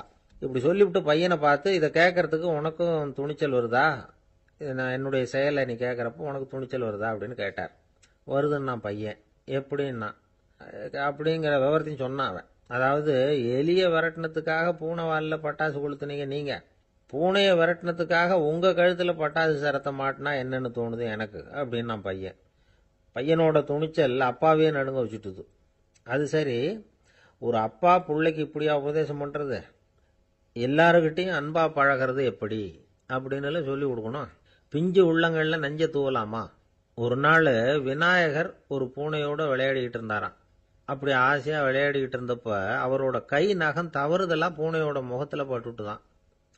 அது ஒரு சின்ன கீறலை உண்டாகி விட்டுது. அப்போ அவர் அதை ஒரு பெருசாக நினைக்கல. கொஞ்ச நேரத்துக்கு அப்புறம் விநாயகர் வீட்டுக்கு வந்தார். அவங்க அம்மா பார்வதி தேவியை பார்த்தார். பார்வதி தேவி கன்னத்தில் விரலால் கீறினது மாதிரி ஒரு அடையாளம் இருந்தது. விநாயகருக்கு அதிர்ச்சி, ஆச்சரியம். நம்ம அம்மா இந்த உலகத்துக்கே தாயார். அப்பேற்பட்ட அவங்க முகத்திலேயே கீறலை உண்டாக்கக்கூடியவங்க யாரா இருக்க முடியும் அப்படின்னு யோசனை பண்ணார். தாயே, உன்னுடைய கன்னத்தில் இந்த வடு எப்படிம்மா ஏற்பட்டதுன்னு கேட்டார். குழந்தாய், இது நீ செஞ்ச காரியம்தான்ப்பா. உன்னுடைய கை நகம் கீறினதுனால ஏற்பட்ட வடு தான் இது அப்படின்னாங்க அவங்க. விநாயகர் திடுக்கிட்டு போட்டார். எப்படிம்மா அது? நான் எந்த காலத்திலையும் உன்னை அப்படி கீறினதாக எனக்கு நினைவு இல்லையே அப்படின்னார். இன்னைக்கு காலையில் ஒரு பூனையை கீறினதை நீ மறந்துட்டியா அப்படின்னாங்க அந்த அம்மா. விநாயகர் திகைச்சு போய் நின்னார். பார்வதி தேவி சொன்னாங்க, இதை பார்ப்பா, இந்த உலகத்தில் இருக்கக்கூடிய எல்லா உயிர்கள்லேயும் நான் இருக்கிறேன். நான் தான் இந்த உலகமாக ஆகியிருக்கிறேன். ஆகையினால நீ யாரை துன்புறுத்தினாலும் அது உண்மையிலேயே என்ன துன்புறுத்தினதாக தான் வந்து முடியும் அப்படின்னாங்க. விநாயகர் மனசுக்குள்ள ஒரு வெளிச்சம் ஏற்பட்டுதான். அதுக்கப்புறம் அவர் யாரையுமே கல்யாணம் பண்ணிக்காததுக்கு அதுதான் காரணமா. இந்த உலகத்தில் எல்லாரையும், இங்கே இருக்கிற எல்லாத்தையும் தாயின் வடிவமாக அவர் பார்க்க ஆரம்பிச்சிட்டாராம். குருதேவர் ராமகிருஷ்ணர் இந்த கதையை எடுத்து சொல்லியிருக்கிறார். நபிகள் நாயகம் ஒரு தடவை ஒரு நாற்காலியில் உட்காந்து என்னமோ யோசனை பண்ணிட்டு இருந்திருக்கிறார். அப்போ அவரோட உடையில ஒரு கீழ்ப்பகுதி தரையில் படிஞ்சு கிடந்திருக்குது. அங்கே விளையாடிக்கிட்டு இருந்த ஒரு பூனை அது மேலே வந்து படுத்து தூங்கி போச்சு. தொழுகை செய்ய வேண்டிய நேரம் வந்துட்டது. நபிகள் நாயகம் எழுந்திருக்க பார்த்தார். அப்போதான் பூனை தன்னோட உடை மேலே படுத்து தூங்கிட்டு இருக்கிறது கண்ணில் படுது. பூனையோட தூக்கத்தை கலைக்க விரும்பல அவர். தன்னுடைய சகோதரியை கூப்பிட்டார். ஒரு கத்திரிக்கோல் எடுத்துட்டு வர சொன்னார். பூனை படுத்திருந்த உடைப்பகுதி மட்டும் இருக்குல்ல, அதை மட்டும் அதோட கத்திரிச்சு விட்டுட்டு அதுக்கப்புறம் அவர் எழுந்திரிச்சு தொழுகைக்கு போனாராம். அதாவது பிற உயிர்கள்கிட்ட எப்படி அன்பு காட்டணுங்கிறத பெரியவங்க எவ்வளவோ விதத்தில் நமக்கு எடுத்து காட்டியிருக்கிறாங்க. இருந்தாலும் எத்தனை பேர் மனசில் அதெல்லாம் உரைச்சிருக்குது. நாமளும் நம்ம ட்ரெஸ்ஸு மேலே ஒரு பூனை படுத்திருந்தா ஒரு கத்திரிக்கோலை தான் தேடுவோம், எடுத்துகிட்டு வர சொல்லுவோம். துணியை வெட்டுறதுக்கு பதிலாக இல்லை அதோட வாழை வெட்டினா என்ன அப்படின்னு தோணும். ஒரு ஆள் ரொம்ப பிரியமாக ஒரு பூனையை ஆற்றுல குளிப்பாட்டிக்கிட்டு இருந்தானா. எப்படி? அந்த பூனையை ஆற்று தண்ணியில் அமுக்கி அமுக்கி குளிப்பாட்டிக்கிட்டு இருக்கிறான். அந்த வழியாக போன பெரியவர் ஒருத்தர் இதை பார்த்தார். இதை பார்ப்பா, பூனையை அது மாதிரி ஆற்று தண்ணியில் அமுக்கி குளிப்பாட்டாத, மூச்சு திணறி செத்து போடும் அப்படின்னு அட்வைஸ் பண்ணார். நீ போய் அவன் வேலையை பார்த்துக்கிட்டு, எனக்கு எல்லாம் தெரியும்னா இவன். சரின்னு அவர் போயிட்டார். கொஞ்ச நேரம் கழித்து அவரே அந்த வழியாக திரும்பி வந்துக்கிட்டு இருந்தார். ஆற்றுல பூனையை குளிப்பாட்டிக்கிட்டு இருந்தவன் அழுதுகிட்டு உட்காந்துருக்கிறான். பக்கத்தில் அந்த பூனை செத்து கிடக்குது. இதை பார்த்தார் பெரியவர். நான் தான் அப்போவே சொன்னேனே அந்த பூனையை ஆற்றுல நினைக்காதேன்னு, அதை கேட்டிருந்தா இப்படி ஆயிருக்குமா அப்படின்னார். அந்த ஆள் கோபமாக இவரை முறைச்சி பார்த்தான். அட போய்யா, இந்த பூனை ஆற்றுல குளித்ததுனால ஒன்றும் செத்து போகல, குளித்ததுக்கு அப்புறம் அதோட உடம்பு ஈரமாக இருக்குதுன்னு அதை புழிஞ்சேன், அதனால தான் இப்படி ஆயிட்டுது அப்படின்னு நானும். ஒருத்தரை பார்த்து உன்னுடைய நண்பர்கள் யார் அப்படின்னு ஒரு கேள்வி கேட்டு பாருங்க. கொஞ்சம் யோசிச்சு யோசிச்சு பதில் சொல்லுவாங்க. அவங்க கிட்டேயே உன்னுடைய எதிரிகள் யார் அப்படின்னு கேளுங்க, கடகடன்னு ஒப்பிச்சிருவாங்க. நம்ம மனசு இருக்க, அது எப்படின்னா நம்ம நண்பர்களை விட எதிரிகளை அது நல்லா ஞாபகத்தில் வச்சுக்கும். இது ஒரு ஆச்சரியமான உண்மை. உங்களால் நண்பர்களை மறந்துட முடியும், ஆனால் எதிரிகளை மறந்துட முடியாது. இது ஒரு வேடிக்கையான நிலைமை தான். அழகான தருணங்களை நாம் ஏன் மறந்துடுறோம்? இது இயற்கை. ஏன்னா நம்ம மனசு மலர்களை கவனிக்கிறது இல்லை, அதில் இருக்கிற முள்ளை தான் கவனிக்குது. தன்னை காயப்படுத்துகிற எதையும் அது உடனே கண்டுகொள்ளுது. ஒரு தெளிந்த சிந்தனை உடைய மனசு மிக அழகாக உள்ள எல்லாத்தையும் கவனிக்கும். அது நன்றியுடன் உணரக்கூடிய எல்லாத்தையும் பார்த்து குறிச்சிக்கும். இப்படிப்பட்டவங்க வாழ்க்கை இயல்பாகவே நல்லா அமையும். அது ரொம்ப அபூர்வம். மனசில் உள்ள ஒரு சிறிய அமைப்பை மாற்றுவதை பொறுத்து தான் இந்த விஷயம் அப்படிங்கிறார் ஓஷோ. ஒரு யூத கோவில் இருந்துதான், அது யூதர்களின் மடமாகவும் இருந்தது. அங்கே ஒரு தலைமை குரு, அவர் ரொம்ப கண்டிப்பானவர். அந்த கோவிலை ஒட்டி ஒரு தோட்டம். ஒரு நாள் காலையில் அந்த தோட்டத்தில் 2 இளம் யூதர்கள் நடந்து போய்கிட்டு இருக்கிறாங்க. காலையில் 1 மணி நேரம், மாலையில் 1 மணி நேரம் அவங்க அந்த தோட்டத்தில் நடக்கிறதுக்கு அனுமதி உண்டு. மற்ற நேரங்களில் அவங்க மத புத்தகங்களை படிக்கணும், பிற விதிமுறைகளை கடைபிடிக்கணும். அந்த 2 பேருமே தொடர்ந்து புகைப்பிடிக்கிற பழக்கம் உள்ளவங்க. ஆனால் கோவில் மடத்தில் இருக்கிறப்போ அவங்க புகைப்பிடிக்க முடியாது, அது கடுமையான குற்றம். சரி, நாம் தோட்டத்தில் இருக்கிறப்போவாவது புகைப்பிடிக்கலாமா அப்படின்னு ஒரு ஆசை அவங்க 2 பேருக்குமே. இருந்தாலும் பயம். இப்படி கேட்டால் மதகுரு என்ன சொல்லுவாரோ அல்லது என்ன செய்வாரோங்கிற பயம். இப்படியே கொஞ்ச நாள் ஆச்சு. ஒரு நாள் இந்த 2 பேரில் ஒருத்தன் ரொம்ப கலங்கி போய் அந்த கோவில்ல இருந்து வெளியில் வந்துக்கிட்டு இருந்தான். வந்தவன் நேராக தோட்டத்து பக்கம் போனான். அங்கே இன்னொருத்தன் ஆனந்தமாக புகை பிடிச்சிக்கிட்டு இருக்கிறான். அதை பார்த்துதான் இவனுக்கு அதிர்ச்சி. அட கடவுளே, என்ன இது, நீ கேட்காமலே ஆரம்பிச்சிட்டியா அப்படின்னா. இல்லை இல்லை, நான் கேட்டுட்டு தான் ஆரம்பிச்சிருக்கேன்னா அவன். அப்படியா, என்ன மனுஷன் இவர், நானும் தான் கேட்டேன், என்ன கண்ணாமுன்னான்னு திட்டிவிட்டார். இது என்ன கோவிலா இல்லை நரகமா? உனக்கு புகை பிடிக்கணும்னு ஆசையாக இருந்தால் நரகத்துக்கு போகணும்னு சொல்லிவிட்டார். அது சரி, உன்னை மட்டும் எப்படி அனுமதிச்சார் அப்படின்னு கேட்டான் இவன். அவன் சிரிச்சுக்கிட்டே, நீ எப்படி கேட்ட சொல்லு அப்படின்னா. நாம் இந்த தோட்டத்துக்கு வர அனுமதிக்கப்பட்டிருக்கிறதே ஜபத்துக்காகத்தானே, அதனால் நான் ஜபம் சொல்லும் பொழுது புகை பிடிக்கலாமா அப்படின்னு கேட்டேன். அதுக்கு தான் அவர் சத்தம் போட்டு என்னை அடிக்கவே வந்துட்டார் அப்படின்னா இவன். நீ ஒரு மாதிரியாக கேட்டிருக்க, நான் வேற மாதிரியாக கேட்டிருக்கிறேன். ஜெபம் சொல்லும்போது புகை பிடிக்கலாமான்னு நீ கேட்டிருக்க. ஐயா, புகை பிடிக்கும் பொழுது ஜெபிக்கலாமா அப்படின்னு நான் கேட்டேன். அதில் தப்பு ஒன்றும் இல்லை அப்படின்னு பதில் சொல்லிட்டார் அப்படின்னா. ஒரு சிறிய மாற்றம்தான் அது மிகப்பெரிய மாறுதலை ஏற்படுத்தி விட்டது. மனசு நல்ல விதமாக சிந்திக்க ஆரம்பிச்சுட்டுதுன்னா மகிழ்ச்சிக்கு பஞ்சம் இல்லை. ஒரு கஞ்சன் ஆற்றுல விழுந்துட்டான். வெள்ளத்தில் தத்தளிச்சுக்கிட்டு இருக்கிறான். கரையில் நின்ன ஒருத்தர், உன் கையை கொண்டா இப்படி பிடிச்சி இழுத்து கரையில் சேர்த்து விடுறேன்னார். எதையும் கொடுத்து பழக்கம் இல்லாத அவன் கையையும் கொடுக்க மாட்டேன்னுட்டான். இவர் பார்த்தார். உன் கையை கொடுன்னு சொல்றதுக்கு பதிலாக நான் என் கையை கொடுக்குறேன் பிடிச்சிக்கோ அப்படின்னார். அவன் கப்புன்னு பிடிச்சிக்கிட்டான், இழுத்து கரையில் போட்டார். எனக்கு இது மட்டும்தான் சார் தெரியும், இதை தவிர வேற எதுவும் தெரியாது அப்படின்னு சொல்லிக்கிட்டே காலம் தள்ளுறவங்க ரொம்ப பேர். அவங்கெல்லாம் கஷ்டப்பட வேண்டியிருக்கும். ஒருத்தர் தன்னுடைய தொழிலில் ரொம்ப கெட்டிக்காரராக இருக்கலாம். அதுக்காக எப்பவும் அதே ஞாபகத்தில் இருந்துக்கிட்டு உலகியல் அறிவு இல்லாமல் இருந்துடக்கூடாது, அது ஆபத்து. இதுக்காக நம்ம தாத்தா பாட்டிலாம் ஒரு கதை சொல்லுவாங்களே, கேள்விப்பட்டிருக்கீங்களா? ஒரு சமயம் ஒரு 4 பேர் சேர்ந்து வெளியூருக்கு பிரயாணம் போனாங்களாம். அந்த 4 பேர் எப்படி தெரியுமா? ஒருத்தர் வேதாந்தி, இன்னொருத்தர் சங்கீத வித்வான், 3வது ஆள் வைத்தியர், 4வது ஆள் ஜோசியர். இவங்க 4 பேரும் நண்பர்கள். அதனால சேர்ந்து புறப்பட்டாங்க. வழியில் ஒரு ஊரில் தங்கினாங்க. இருட்டி போச்சு. அதனால் இன்னைக்கு ராத்திரி இங்கேயே தங்கி இருந்துட்டு நாளைக்கு புறப்படலாம் அப்படின்னு தீர்மானம் பண்ணாங்க. சாப்பாட்டுக்கு என்ன பண்ணுறது? அங்கேயே கடத்தெருவுக்கு போய் சாமான்லாம் வாங்கியாந்து சமைச்சு சாப்பிட்லாம்னு முடிவு பண்ணாங்க. 4 பேர் இருக்கிறதுனால ஆளுக்கு ஒரு காரியமாக செய்யலாம் அப்படின்னு வேலையை பிரிச்சுக்கிட்டாங்க. வைத்தியர் கரிகாய் வாங்க போனார், வேதாந்தி எண்ணெய் வாங்க போனார், ஜோசியர் பலசரக்கு வாங்க போனார், சங்கீத வித்வானுக்கு சமைக்கிற வேலை. எல்லாம் சரி, ஆனால் நடந்தது என்ன தெரியுமா? கடைத்தருவுக்கு காய்கறி வாங்க போனார்ல வைத்தியர், அங்கே போய் மார்க்கெட்டில் பார்த்தார். ஒவ்வொரு கரிகாயாக எடுத்து பார்த்தார். இது பித்தம், உடம்புக்கு ஒத்துக்காது, இது வாயு, உடம்பு ஒத்துக்காது அப்படின்னு ஒவ்வொன்றா தள்ளினார். கடைசியில் ஒன்றுமே தேரல, வெறுங்கையோடு திரும்பி வந்துகிட்டு இருக்கிறார். எண்ணெய் வாங்க போனார வேதாந்தி, அவர் ஒரு தொன்னையில் எண்ணெயை வாங்கினார். பேசாமல் அதை எடுத்துகிட்டு வர வேண்டியது தானே, முடியல.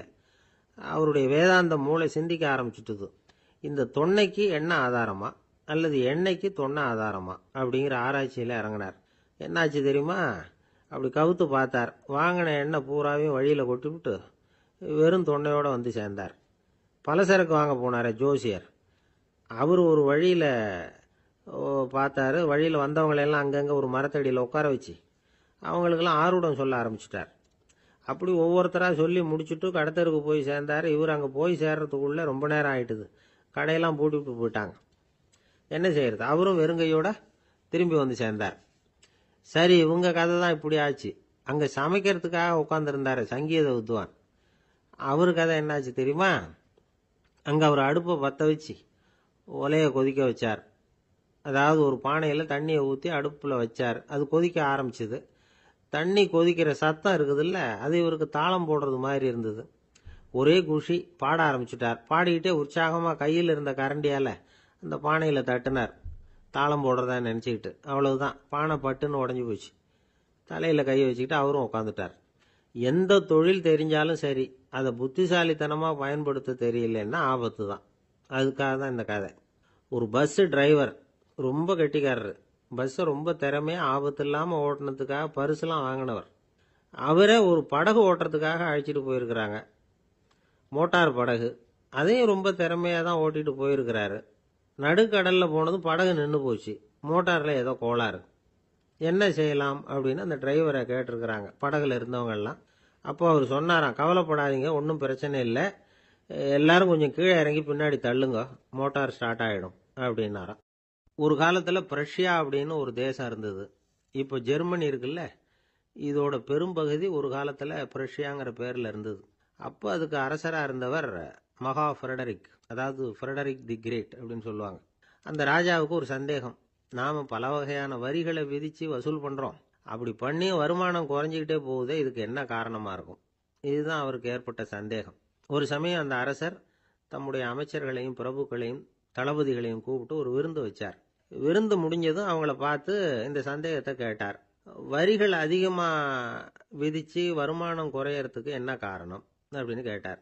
பல பேருக்கு இதுக்கு சரியாக பதில் சொல்ல தெரியல. அனுபவசாலியான ஒரு தளபதி எழுந்திருச்சார். அரசே, அது எப்படிங்கிறத இப்போ உங்களுக்கு காட்டுறேன்னார். உடனே ஒரு பெரிய பனிக்கட்டி ஒன்றை தன்னுடைய கையில் எடுத்தார். அதை அப்படியும் எப்படியும் திருப்பி பார்த்தார். அப்புறம் அடுத்தவர்கிட்ட கொடுத்தார். அவர் அதை அப்படியும் எப்படியும் திருப்பி பார்த்துட்டு அடுத்தபடியாக இருந்தவர்கிட்ட கொடுத்தார். இப்படியே இதை ஒவ்வொருத்தரா பார்த்துட்டு ஒவ்வொரு கையா மாறி கடைசியில் மன்னர் கைக்கு போய் சேர்ந்தது. மன்னர் கைக்கு அந்த பனிக்கட்டி போய் சேர்ந்தப்போ அது கொஞ்சம் கொஞ்சமா உருகி ஒரு பட்டாணி கடலை சைஸுக்கு ஆயிட்டுது. மன்னர் யோசனை பண்ணார், வரி அதிகமாக போட்டாலும் வந்து சேர்றது குறைவா இருக்கிறதுக்கு என்ன காரணம் அப்படிங்கிறது அவருக்கு புரிஞ்சு போச்சு. காலம்தான் மாறிட்டு இருக்கே தவிர இந்த கையூட்டு வாங்குற பழக்கம் மாறினதாக தெரியல. இன்னொரு ராஜா இருந்தார். அவர் தன்னுடைய ராஜாங்கத்தில் லஞ்ச ஊழலே சுத்தமாக இருக்கக்கூடாது அப்படின்னு நினைச்சார். அவர்கிட்ட பல்வேறு துறைகளுக்கும் பொறுப்பாக இருந்த பல பேரும் ரொம்ப சுத்தமாகவும் நேர்மையாகவும் இருந்தாங்க. ஒரே ஒருத்தர் மட்டும் எல்லார்கிட்டையும் லஞ்சம் வாங்கிட்டே இருந்தார். அவரை வேற வேற துறைகளுக்கு மாற்றி பார்த்தாரு. அந்த ராஜா என்னென்னமோ பண்ணி பார்க்குறாரு. எந்த வேலையை கொடுத்தாலும் அதுலேயும் லஞ்சம் வாங்குறதுக்கு ஒரு வழியை உண்டு பண்ணிக்குவார் அந்த ஆள். ராஜாவுக்கு இது ஒரு பெரிய தலைவலியாக போட்டுது. இவர் என்ன பண்ணுறது, இவருக்கு என்ன வேலையை கொடுக்கறது, கொஞ்சம் கூட லஞ்சம் வாங்கிறதுக்கு சான்ஸே இல்லாத ஒரு வேலையை கொடுக்கணும் அப்படின்னு திட்டம் போட்டார். ஒரு நாள் அவருக்கு அந்த உத்தரவும் போட்டுட்டார். அதாவது அவருக்கு என்ன வேலைன்னா, கடற்கரையில் தான் அவருக்கு ஆஃபீஸ். அங்கேயே இருந்துக்க வேண்டியது. தினமும் எத்தனை கடல் அலை கரையில் வந்து மோதுது அப்படிங்கிறத கணக்கெடுத்து ராஜாவுக்கு தெரிவிக்க வேண்டியது. இதுதான் அவருக்கு வேலை. பேசாமல் அலையை எண்ணிட்டு உட்காந்துருக்கட்டும், அப்போவாவது அவர் லஞ்சம் வாங்குற சந்தர்ப்பம் இல்லாமல் போயிடும் அவருக்கு அப்படின்னு நினைச்சார் ராஜா. இந்த ஆள் கடற்கரைக்கு போய் டியூட்டியில் ஜாயின் பண்ணிட்டார். ஒரே மாசத்துல அங்கே சொந்தமாக ஒரு பிரம்மாண்டமான மாளிகை கட்டி விட்டாரு. ராஜாவுக்கு இது பெரிய ஆச்சரியமாக போச்சு. அலையை என்ற வேலையில் அந்த ஆள் எப்படி பணம் சம்பாதிச்சார் அப்படின்னு விசாரிச்சு பார்த்தார் அக்கம் பக்கத்தில். அந்த ஆள் என்ன பண்ணியிருக்கிறாருன்னா, கடற்கரையில் போய் பொறுப்பை ஏற்றுக்கிட்ட உடனே அங்கே இருந்த மீனவர்கள்கிட்ட எல்லாம் இந்த கரையில் வந்து ஒரு நாளில் வந்து மோதுற அலைகள் எத்தனை அப்படின்னு கேட்டிருக்காரு. அது எப்படிங்க தெரியும்னு இருக்காங்க அவங்க. தினமும் அந்த எண்ணிக்கை தெரியணும். நம்ம ராஜாவுக்கு தினமும் அறிக்கை அனுப்பணும், டெய்லி ரிப்போர்ட்டு. தவறுனா நீங்கள் இந்த கடலில் போய் மீன் பிடிக்கிறதுக்கு ராஜாவோட அனுமதி கிடைக்காது அப்படின்ட்டுருக்காரு. உடனே மீனவர்களும் பயந்து போட்டாங்க. கடலுக்கு போகிறதுக்கு அனுமதி இல்லைன்னா பட்டினி கிடக்கிறது மாதிரி ஆயிடுமே. மெதுவாக அந்த ஆளுகிட்ட போனாங்க. காதோட காதா சொன்னாங்க, ஐயா, எங்களால் வந்து கடல் அலையை வந்து எண்ண முடியாது. தினமும் எங்களால் முடிஞ்சதை உங்களுக்கு பணமாக கொடுத்துட்றோம். நீங்கள் தான் ராஜா கிட்ட சிபாரிசு பண்ணி நாங்கள் தொடர்ந்து மீன் பிடிக்கிறதுக்கு அனுமதி வாங்கி கொடுக்கணும் அப்படின்னு வேண்டிக்கிட்டாங்க. பணம் தினமும் வந்து சேர ஆரம்பிச்சுட்டுது. பதவியில் மற்ற பதவியோட இந்த பதவி எவ்வளவோ மேல் அப்படின்னு நினச்சிட்டோம் அந்த ஆள். அது மட்டும் இல்லை, தயவு பண்ணி என்னை இந்த இடத்த விட்டு மாற்றி விடாதீங்க சார் அப்படின்னு வேற கேட்க ஆரம்பிச்சுட்டானா. ஊரில் ஒரு சிற்பி இருந்தார். சிற்பின்னா அவர் ரொம்ப திறமை உள்ளவர். அதாவது எங்கேயாவது ஒரு கல் கிடந்தா போதும், அதை அப்படியே எடுத்துட்டு வருவார். கொஞ்ச நாள் கழிச்சு அவர் இடத்துக்கு போய் பார்த்தா அழகா ஒரு சிற்பம் உட்காந்துருக்கும். இந்த கல்லா கிடந்தது சிற்பமா மாறி இருக்கும். அந்த அளவுக்கு பண்ணிவிடுவார். அப்பேற்பட்ட சிற்பி. எப்படிங்க அவ்வளவு மோசமான ஒரு கல்லுல இருந்து இவ்வளவு அழகா ஒரு சிற்பத்தை உங்களால வடிக்க முடிஞ்சது அப்படின்னு கேட்டா, அது ஒன்றும் பெரிய விஷயம் இல்லைங்க. இந்த சிற்பம் ஏற்கனவே அந்த கல்லுக்குள்ள இருந்தது. இதை சுத்தி இருக்கிற வேண்டாத பகுதிகளை எல்லாம் உளியால கொத்தி எடுத்துவிட்டேன், அவ்வளவுதான் என் வேலை. உடனே உள்ள இருந்த இது வெளியில வந்துட்டுது அப்படிம்பார். அந்த அளவுக்கு திறமைசாலி. ஒரு சின்ன பாறை இல்லைன்னா கருங்கல்ல பார்த்துட்டாருன்னா போறோம், விடமாட்டார். அந்த கல்லோட அமைப்பை கவனிச்சு பார்த்துட்டு இதுக்குள்ள ஒரு வீரன் ஒளிஞ்சிருக்காம்பார். அவர் கண்ணுக்கு அதுக்கு தெரியும். இந்த கல்லுக்குள்ள ஒரு துறவி உட்கார்ந்துருக்காரும்பார். நமக்கெல்லாம் வெறும் கல்லாதான் தெரியும். இந்த கல்லுக்குள்ள ஒரு நடன மங்கை நடனம் ஆடிக்கிட்டு இருக்கா அப்படிம்பார். உடனே அந்த கல்லை கொண்டுகிட்டு வருவார். அவர் சொன்னது மாதிரியே உள்ள இருக்கிற அவங்களையெல்லாம் வெளியில கொண்டுட்டு வந்துருவார். அதாவது வேண்டாத பகுதிகளை எல்லாம் கொத்தி எடுத்துருவார். அவர் மொழியில சொல்ல போனா, இந்த சிற்பிக்கு ரொம்ப நாளா மனசுக்குள்ள ஒரு ஆசை. அதாவது உண்மை, தூய்மை, இதுக்கு உதாரணமா இருக்கக்கூடிய புத்தர் சிலைய வடிக்கணும் அப்படிங்கிறது அவரோட ஆசை. ஆனா அந்த ஆசை நிறைவேறாமலே இருந்துகிட்டு வந்தது. அதுக்கு என்ன காரணம்னா, அதுக்கு தகுந்த மாதிரி ஒரு கல்லு கிடைக்கல. கல்லு கிடைச்சா அதை செஞ்சிருவாரு. ரொம்ப காலமா அங்கங்க தேடி அலைஞ்சார். இந்த புத்தர் சிலை வடிக்கிறதுக்கு பொருத்தமா ஒரு கல்லு கிடைக்குமா அப்படின்னு சொல்லி கண்ணுல படுற கல்லையெல்லாம் உத்து உத்து பார்ப்பார். உள்ள புத்தர் இருக்காரான்னு கவனிப்பார். இருக்கிற மாதிரி எதுவும் தெரியல அவர் கண்ணுக்கு. சரி, இதுக்கு என்ன செய்யலாம்னு யோசனை பண்ணார். நேரா ஒரு புத்த மடாலயத்துக்கு போனார். அங்க இருக்கிற ஒரு புத்த துறவியை சந்திச்சார். அவர்கிட்ட விசாரிச்சார், சுவாமி, புத்தரின் தூய்மை ஒளிஞ்சிருக்கிற அந்த கல் எங்க கிடைக்கும் அப்படின்னார். அந்த கல் இருக்கிற இடம் எதுன்னு இன்னமும் உங்களுக்கு தெரியலையா அப்படின்னு கேட்டார் துறவி. இல்லைங்க, அதுக்காகத்தான் அலைஞ்சிக்கிட்டு இருக்கிறேன் அப்படின்னாரு இவரு. சரி, கவலைப்படாதீங்க, ஏன் கூட வாங்க காட்டுறேன் அப்படின்னு அழைச்சிட்டு போனார். எங்க போனார்னா, அந்த மடாலயத்தின் பின்பக்கம் போனாங்க. 2 பேரும் போனாங்க.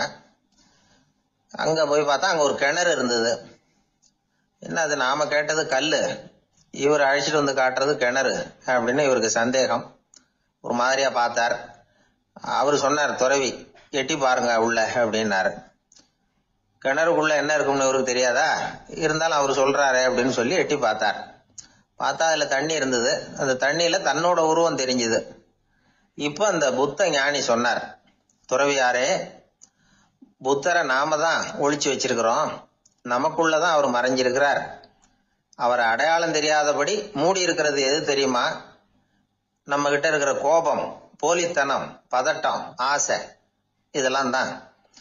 அறிவு அப்படிங்கிற ஒளியால அதையெல்லாம் செதுக்கி எடுத்துட்டோம்னா அந்த அழகான புத்தர் வெளியில வந்துருவார் அப்படின்னு சொன்னார் துறவி. அதனால நமக்குள்ள இருக்கிற நம்மள நமக்கே அடையாளம் தெரியல அப்படிங்கிறது தான் உண்மை. இந்த உண்மையான மனிதன் உள்ளே இருக்கிறான். இவரு கல்லை பார்த்துட்டு உள்ள யார் இருக்காங்கிறது அவருக்கு தெரிஞ்சது சிற்பிக்கு. ஆனா உண்மையான புத்தர் எங்க இருக்காருங்கிறத அவரால் அடையாளம் கண்டுபிடிக்க முடியல. அப்படிதான் பல பேர் இன்னைக்கு இருந்துகிட்டு இருக்கிறோம். ஒரு அப்பா தன்னுடைய பிள்ளைக்கு புத்தி சொன்னார், அதோ பாருப்பா, மனசுதான் கல்லு, அறிவு தான் உளி. உன்னுடைய மனசுங்கிற கல்ல அறிவுங்கிற ஒளியால செதுக்கி அழகான மனிதனா நீ வெளியில வரணும்னார். அதுக்காக தான்ப்பா தேடிட்டு இருக்கேன்னா அவன். மனசுங்கிற கல்ல தேடிட்டு இருக்கிறியா அப்படின்னு கேட்டார். இல்லப்பா, அறிவுங்கிற ஒளி எங்க இருக்குன்னு தெரியல எனக்கு, அதை தான் தேடிட்டு இருக்கிறேன் அப்படின்னு நானா. அதனால அறிவை தேடிட்டு இருக்கிறவன் என்னைக்கு உண்மையை கண்டுபிடிக்க போறான்? அதையே கண்டுபிடிக்க முடியலங்கும் பொழுது. அதனால நாம் யார் அப்படிங்கறது நமக்கு அடையாளம் தெரியணும். அந்த அடையாளம் தெரிஞ்சுட்டா வாழ்க்கையில வெற்றி நிச்சயம். ஆளை கண்டா ஏன் இப்படி முகத்தை திருப்பிக்கிட்டு வர்றீங்க அப்படின்னு கேட்டார் ஒருத்தர் நண்பர்கிட்ட. எலெக்ஷன்ல அவன் எதிர்த்து நின்னவன் சார், என்ன அவன்கிட்ட நமக்கு என்ன பேச்சுவார்த்தை அப்படின்னாராம் ரொம்ப கோபமா இவர்.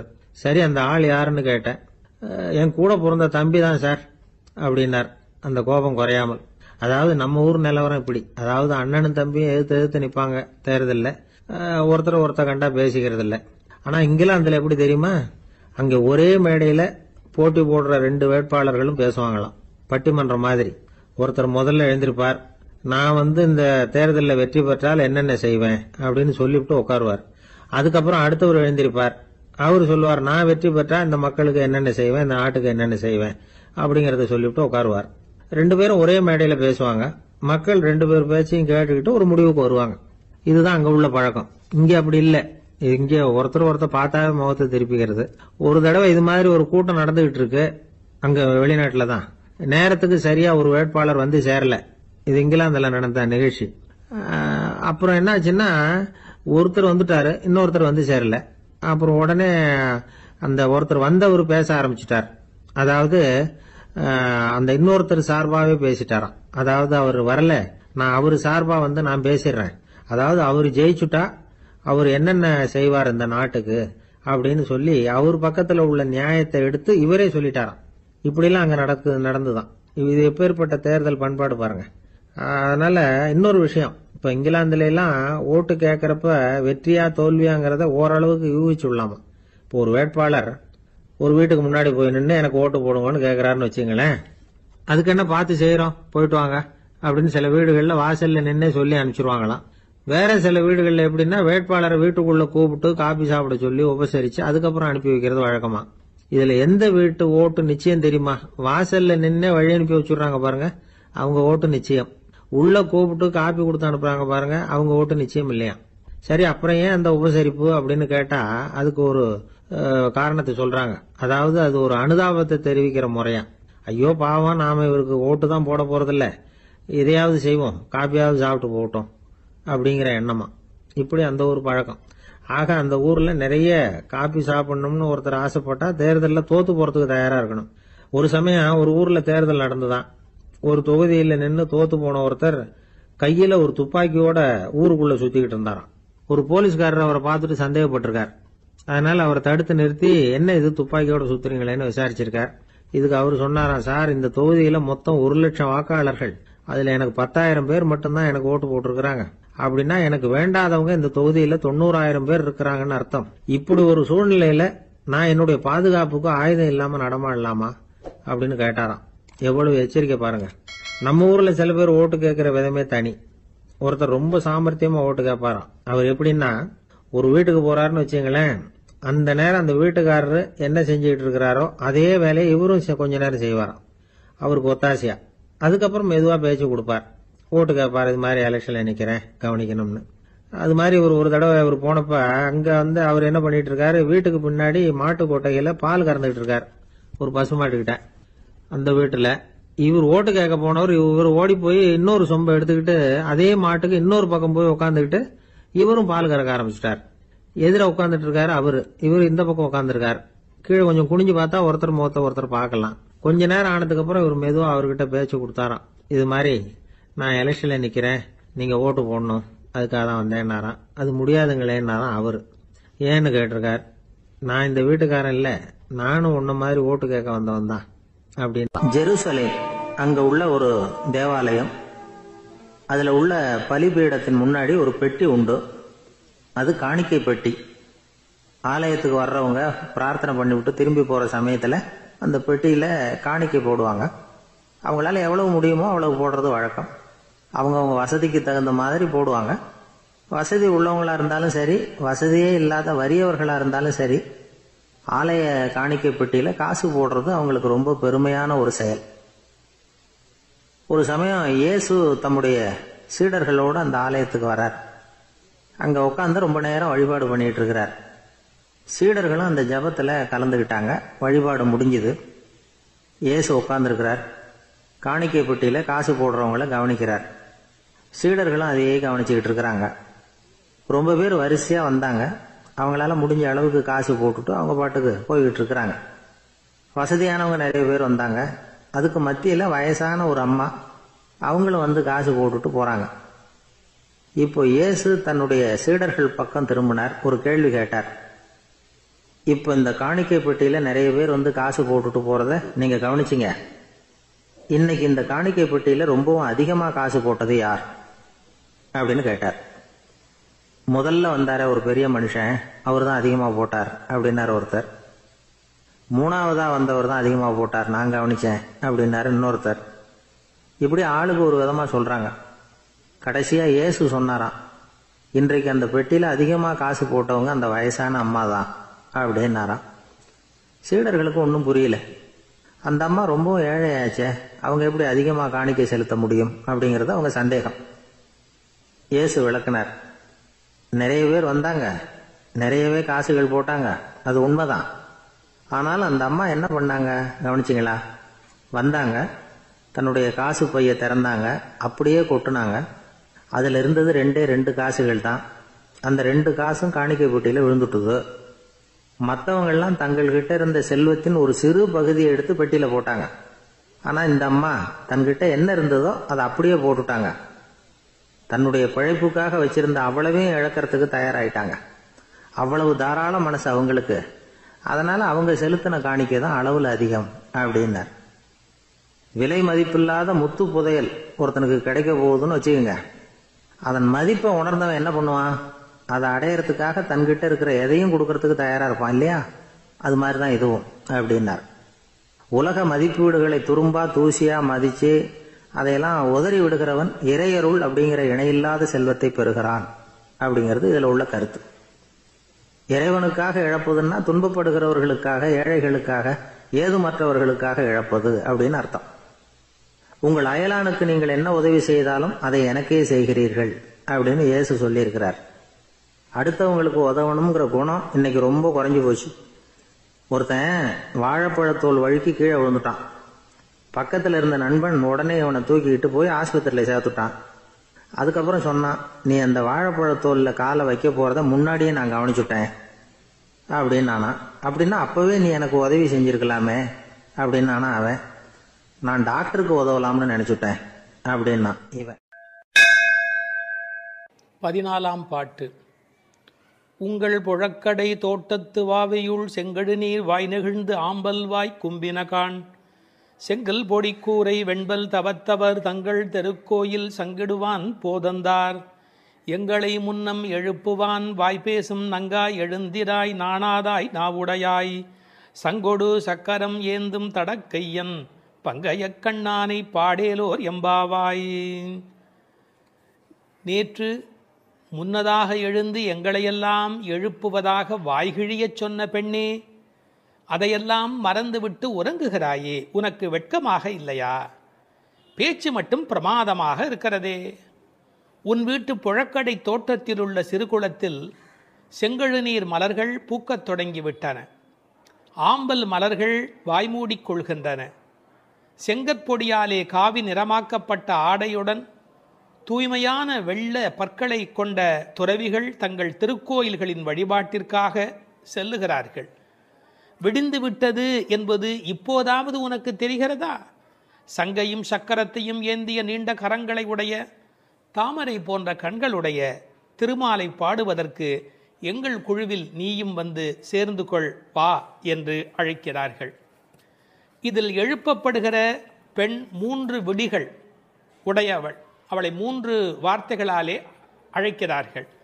நங்காய், நாணாதாய், நாவுடையாய், எல்லாமே ஒரு மோனை. நங்காய் என்ற சொல்லுக்கு என்ன பொருள் என்றால் பூரணமானவள் என்று, முழுமையானவள் என்று பொருள். தமிழிலே நம்பி என்ற சொல் பூரணரை குறிக்கும். அதுபோல் நங்கை என்ற சொல் பூரணமான தன்மையுடைய பெண்ணை குறிக்கும். நீ நங்கை நல்லாள். உங்களை எழுப்புகிறேன் என்றதால் நாவுடையாய், நல்ல நீளமா பேசுகிறாய். ஆனால் எழுப்பாமல் உறங்குவதால் நீ வெட்கங்கெட்டவள், நாணாதாய். நாவுடையாய், நல்ல பேச்சு மட்டும் பேச தெரிந்து வைத்திருக்கிறார். திருவள்ளுவர் சொல்கிறார், சொல்லுதல் யாருக்கும் எளிய அறியவாம் சொல்லிய வண்ணம் செயல். சொன்ன வண்ணம் செய்வது ரொம்ப கஷ்டம். நான் நாளைக்கு உங்களை வந்து எழுப்புகிறேன் என்று நேற்று சொன்னவள் இன்றைக்கு தூங்கி கொண்டிருக்கிறாள் என்றால் என்ன பொருள்?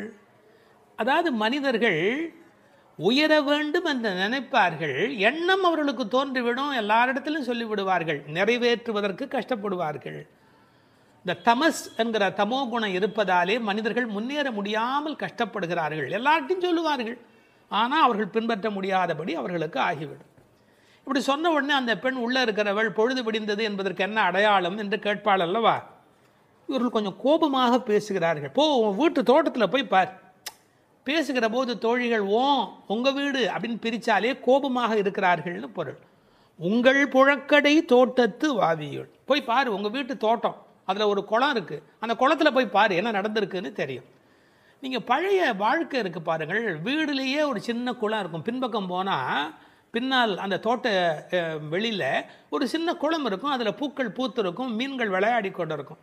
இன்றைக்கும் கேரளாவில் அது மாதிரி சில வீடுகள் உண்டு, வெஸ்ட் பெங்காலில் அது மாதிரி சில வீடுகள் உண்டு. எதற்காக சொல்ல வரேன், இயற்கையோடு இயைந்த வாழ்வு நம்முடைய வாழ்வு. அந்த இயற்கை வளமிக்க வாழ்வையெல்லாம் இழந்துட்டோம். யாழ்ப்பாணத்தில் உண்டு, ஒவ்வொரு வீட்லையும் பெரிய கிணறு இருக்கும், தோட்டம் இருக்கும், தனி வீடாகத்தான் இருப்பாங்க. உங்கள் புழக்கடை தோட்டத்து வாவியுள், உங்கள் வீட்டு தோட்டத்தில் போய் பாரு. நான் என்ன ஊருக்கெல்லாம் உன்னை வெளிப்படையாக போய் பார்க்க சொல்லுகிறேன்னா, நீ உங்கள் வீட்டிலே போய் பாரு. செங்கழு நீர் வாய் நெகிழ்ந்து ஆம்பல் வாய் கும்பினக்கான். அப்படி குளத்தில் தண்ணீர் தேங்கி இருந்தால் அங்கே எல்லா செடி கொடிகளும் செழிப்பாக இருக்கும். தண்ணீர் விடுவதை விட ஒரு குளம் மாதிரி தண்ணீர் தேங்கி இருந்து அதை சுற்றி செடிகள் இருந்தால் நல்ல வளமாக இருக்கும். அதில் செங்கழு நீர் பூக்கள் இருக்கின்றனவே, அவையெல்லாம் வாய் நெகிழ்ந்து அவை மெல்ல அப்படி மலரத் தொடங்கி விட்டன. மலருதல், நெகிழ்தல், இழகுதல், தளருதல், இறங்குதல், எத்தனை அழகு இருக்குது. மலர் அப்படியே மெல்ல அப்படி நெகிழ்ந்து கொண்டே வரும். ஆம்பல் மலர் இருக்கிறது, அது என்னன்னா சூரிய உதயம் ஆன உடனே அப்படியே மெல்ல கூம்ப தொடங்கிவிடும். அது இருளிலே மலரும், பகலிலே மூடிக்கொள்ளும். செங்கழு நீர் வாய் நெகிழ்ந்து ஆம்பல் வாய் கும்பினகான். செங்கல் பொடி கூரை வெண்பல் தவத்தவர், அதாவது காவியுடை தரித்த துறவிகள். அவர்கள் துணியை எப்படி காவியாக்குவார்கள்னா, செம்மண் கட்டி இருக்கு இல்லையா, செங்கல் நல்ல கல் மாதிரி, அந்த செம்மண் கட்டி எடுத்து பொடிச்சு அதை தண்ணீரில் கரைத்து அதில் வெள்ளை துணியை முக்கி தான் காவியாக அதை மாற்றுவார்கள். கூரைனா துணின்னு அர்த்தம். பொடியினால் தயாரிக்கப்பட்டது செங்கல் பொடி, சிவந்த செம்மண் கட்டி பொடியினாலே காவி. பழைய காலத்துலேயும் பொங்கலுக்கு முன்பு எல்லார் வீட்லேயும் காவியும் வெள்ளையும் அடிப்பது என்பது ஒரு வழக்கம் உண்டு. காவி மண் அதை சுற்றி வீட்டில் அடித்து வைப்பார்கள். அப்படிப்பட்ட செங்கல் பொடி கூரை வெண்பல் தவத்தவர்.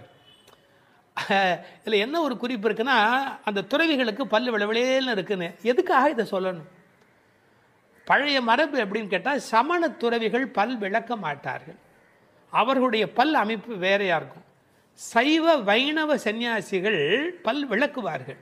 அதனால வெண்பல் தவத்தவர், மைல்டு, அந்த வித்தியாசத்தை ரொம்ப அழகாக சட்டில் அப்படி சொல்லி கொண்டு போகிற ஒரு அழகு. இதை விட உடல் கூறு பற்றி ஒரு புத்தகம் படித்தேன். அதில் ஒரு குறிப்பு இருக்குது. மனித குல வரலாற்றிலேயே மனிதர்களை ரெண்டாக பிரிக்கிறார்கள், வெள்ளைப்பல் வகையரா மஞ்சள் பகல் வகையரா அப்படின்னு.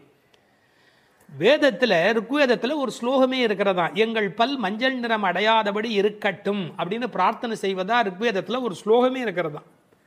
எனவே வெள்ளைப்பல்லுடைய துறவிகள் தங்கள் திருக்கோயில் சங்கிடுவான் போதந்தார்.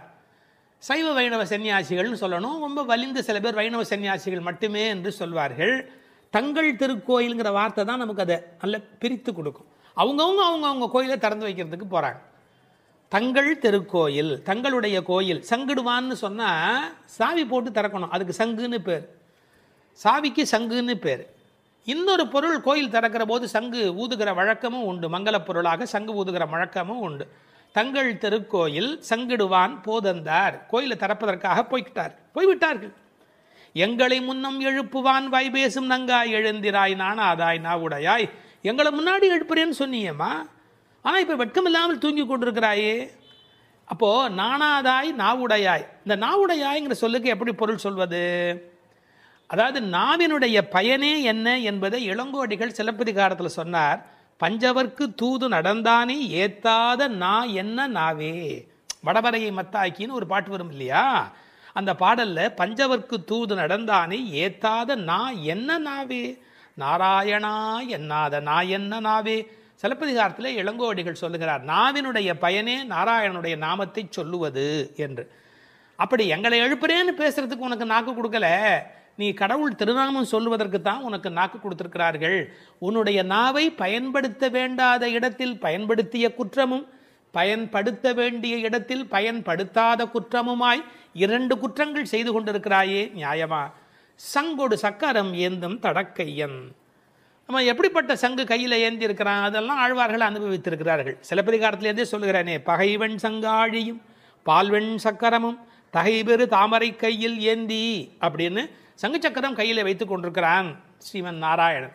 சங்கொடு சக்கரம் ஏந்தும் தடக்கையான். தடம் தோள்னா வலிமையான, கையில் புஜ பராக்கிரம, உனக்கு தோள்கள் அவ்வளோ வலிமையான தோள். அப்படிப்பட்டவன் பங்கைய கண்ணனை பாடேலோர் எம்பாவாய். அவனுடைய கண்ணழகளை ஈடுபட வேண்டாமா? தாமரை போன்ற கண்கள் உடையவன் அல்லவா பங்கைய கண்ணன், தாமரையை ஒத்த கண்களை உடையவன். பெருமாளுக்கு தாமரை கண்ணன் பல காரணத்தினால பேர். தாமரை போல் சிவந்தது. அந்த யோகத்துயில் இருக்கும்போது தாம் அரைக்கண்ணன், பாதி மூடியும் பாதி திறந்தும் இருக்கக்கூடிய தாம் அரைக்கண்ணோடு விளங்குகின்றவன் பங்கைய கண்ணனை பாடேலோர் எம்பாவாய். திருப்பாணாழ்வார் அந்த பெருமாளுடைய திருக்கோலத்தை அனுபவிக்கிற போது கரியவாகி புடைபெயர்ந்து மெளிர்ந்து செவ்வரி ஓடிய நீண்ட பெரிய கண்கள், அடாடாடா, அந்த கண்ணழகில் மயங்கி போய் பேசுகிறார். கரியவாகி புடை பெயர்ந்து, கண் எப்படி இருக்கணுங்கிறதுக்கான வர்ணனை பாருங்க. புடை பெயர் நல்ல அப்படி முட்டை கண் நல்ல மேலே வந்து நிற்கிறது. கரியவாகி புடை பெயர்ந்து மெளிர்ந்து, அந்த கண்ணிலேயே ஒரு ஒளி இருக்கணும், அப்படியே அதுலேருந்து ஒரு விதமான வெளிச்சம் புறப்படணும். செவ்வரி ஓடிய நீண்ட பெரிய கண்கள், அடேப்பா நீளமான கண்ணாகவும் இருக்கணும். அவ்வளவு கண்ணழகு உடையவன் எம்பெருமான் பங்கைய கண்ணனை பாடேலோர் எம்பாவாய். நம்முடைய கண்ணின் பயன் அந்த கண்ணை கண்டு மகிழ்வது, நாவின் பயன் அவன் புகழ் பேசுவது. அதையெல்லாம் விட்டுவிட்டு இப்படி தூக்கத்தில் என்ன சுகம் என்று படுத்திருக்கிறாய், எழுந்திரம்மா எழுந்திரு என்று எழுப்புவதாக இந்த திருப்பாடல் அமைந்திருக்கிறது.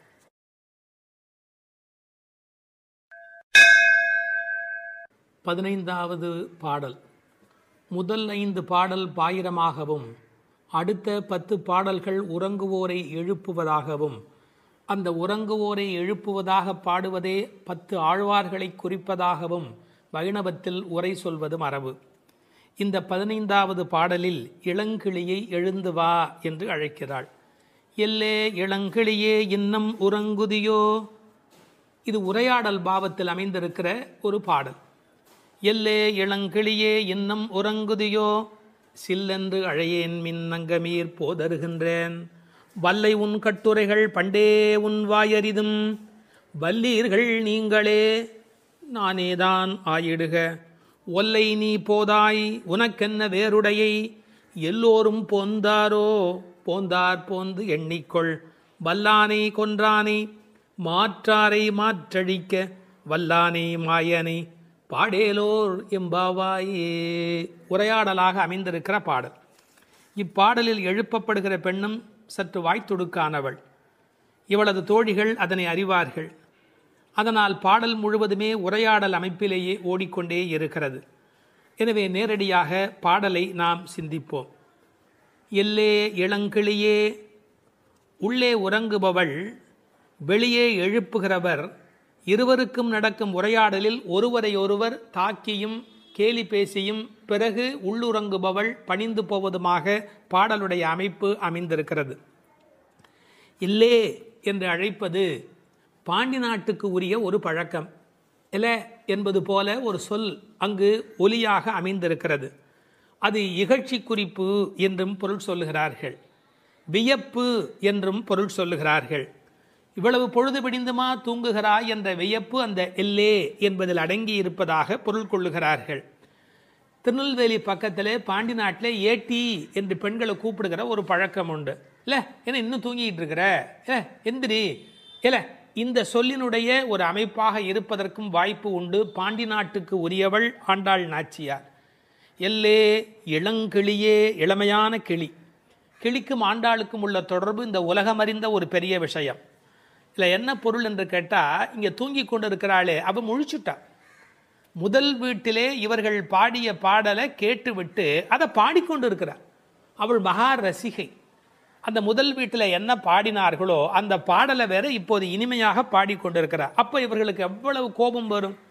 அந்த இளங்கிளி என்ற வார்த்தையினாலே அவள் கிளி எப்படி மிழற்றுமோ அப்படி அந்த பாடலை சொல்லி கொண்டிருக்கிறாள் என்று ஒரு அர்த்தம் பண்ணுகிறார்கள். நீயும் கிளியும் சமம் என்று சொன்னாலும் கிளி போன்ற குரல் என்பதாலே கிளி சமமாகிடும். ஆனால் உன் இளமைக்கு கிளி ஈடாகாது. இளங்கிளியே இன்னும் உறங்குதியோ. அது என்ன இன்னும்? உனக்கு தான் விழுந்து காதல் விழுந்து எழுந்து விட்டாயே, அப்புறம் என்ன மறுபடியும் படுத்துக்கொண்டே இருக்கிறது? இன்னும் உறங்குதியோ.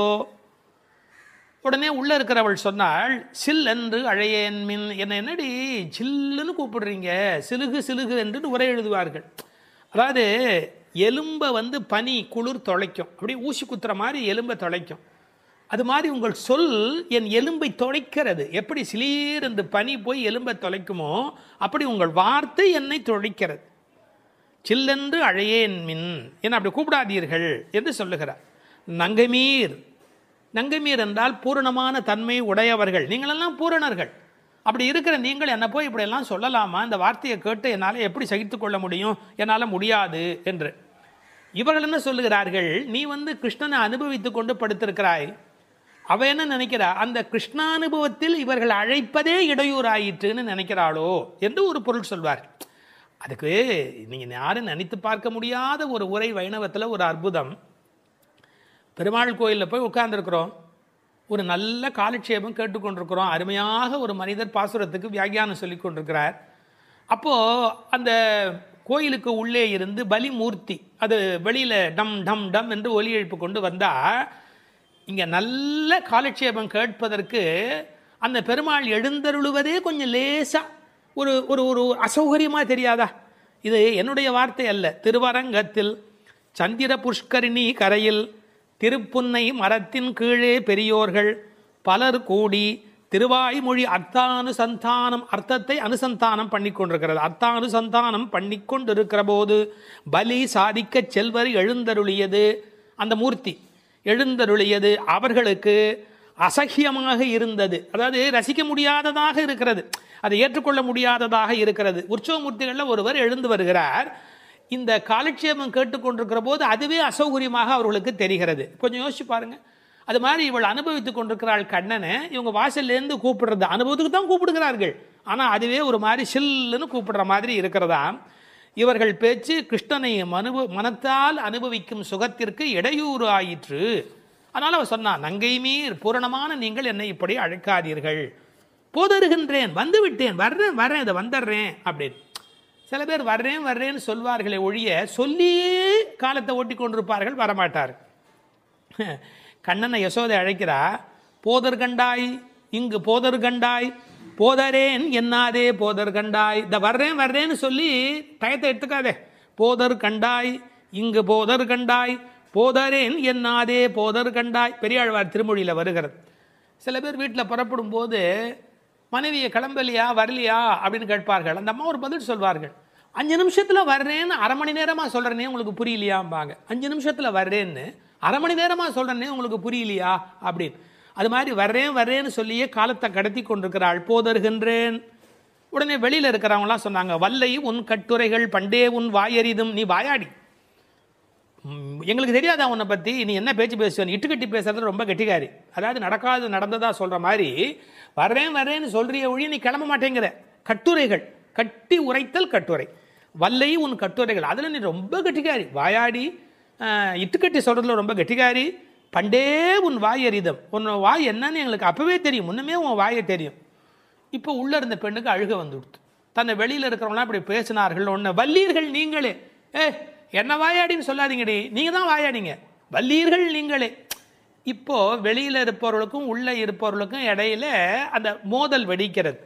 ஆனால் உள்ளே இருக்கிற பெண் பாருங்க, முதல்ல ஒரு வார்த்தை சொல்லிட்டா, என்ன வாயாடின்னு சொல்கிறீங்க, நீங்கள்லாம் தான் வாயாடி அப்படின்னு கோவத்தில் பேசினவ ஒரு செகண்டுக்குள்ளே தன்னை பற்றி யோசிச்சுட்டு நானே தான் ஆகிடுகிறேன்.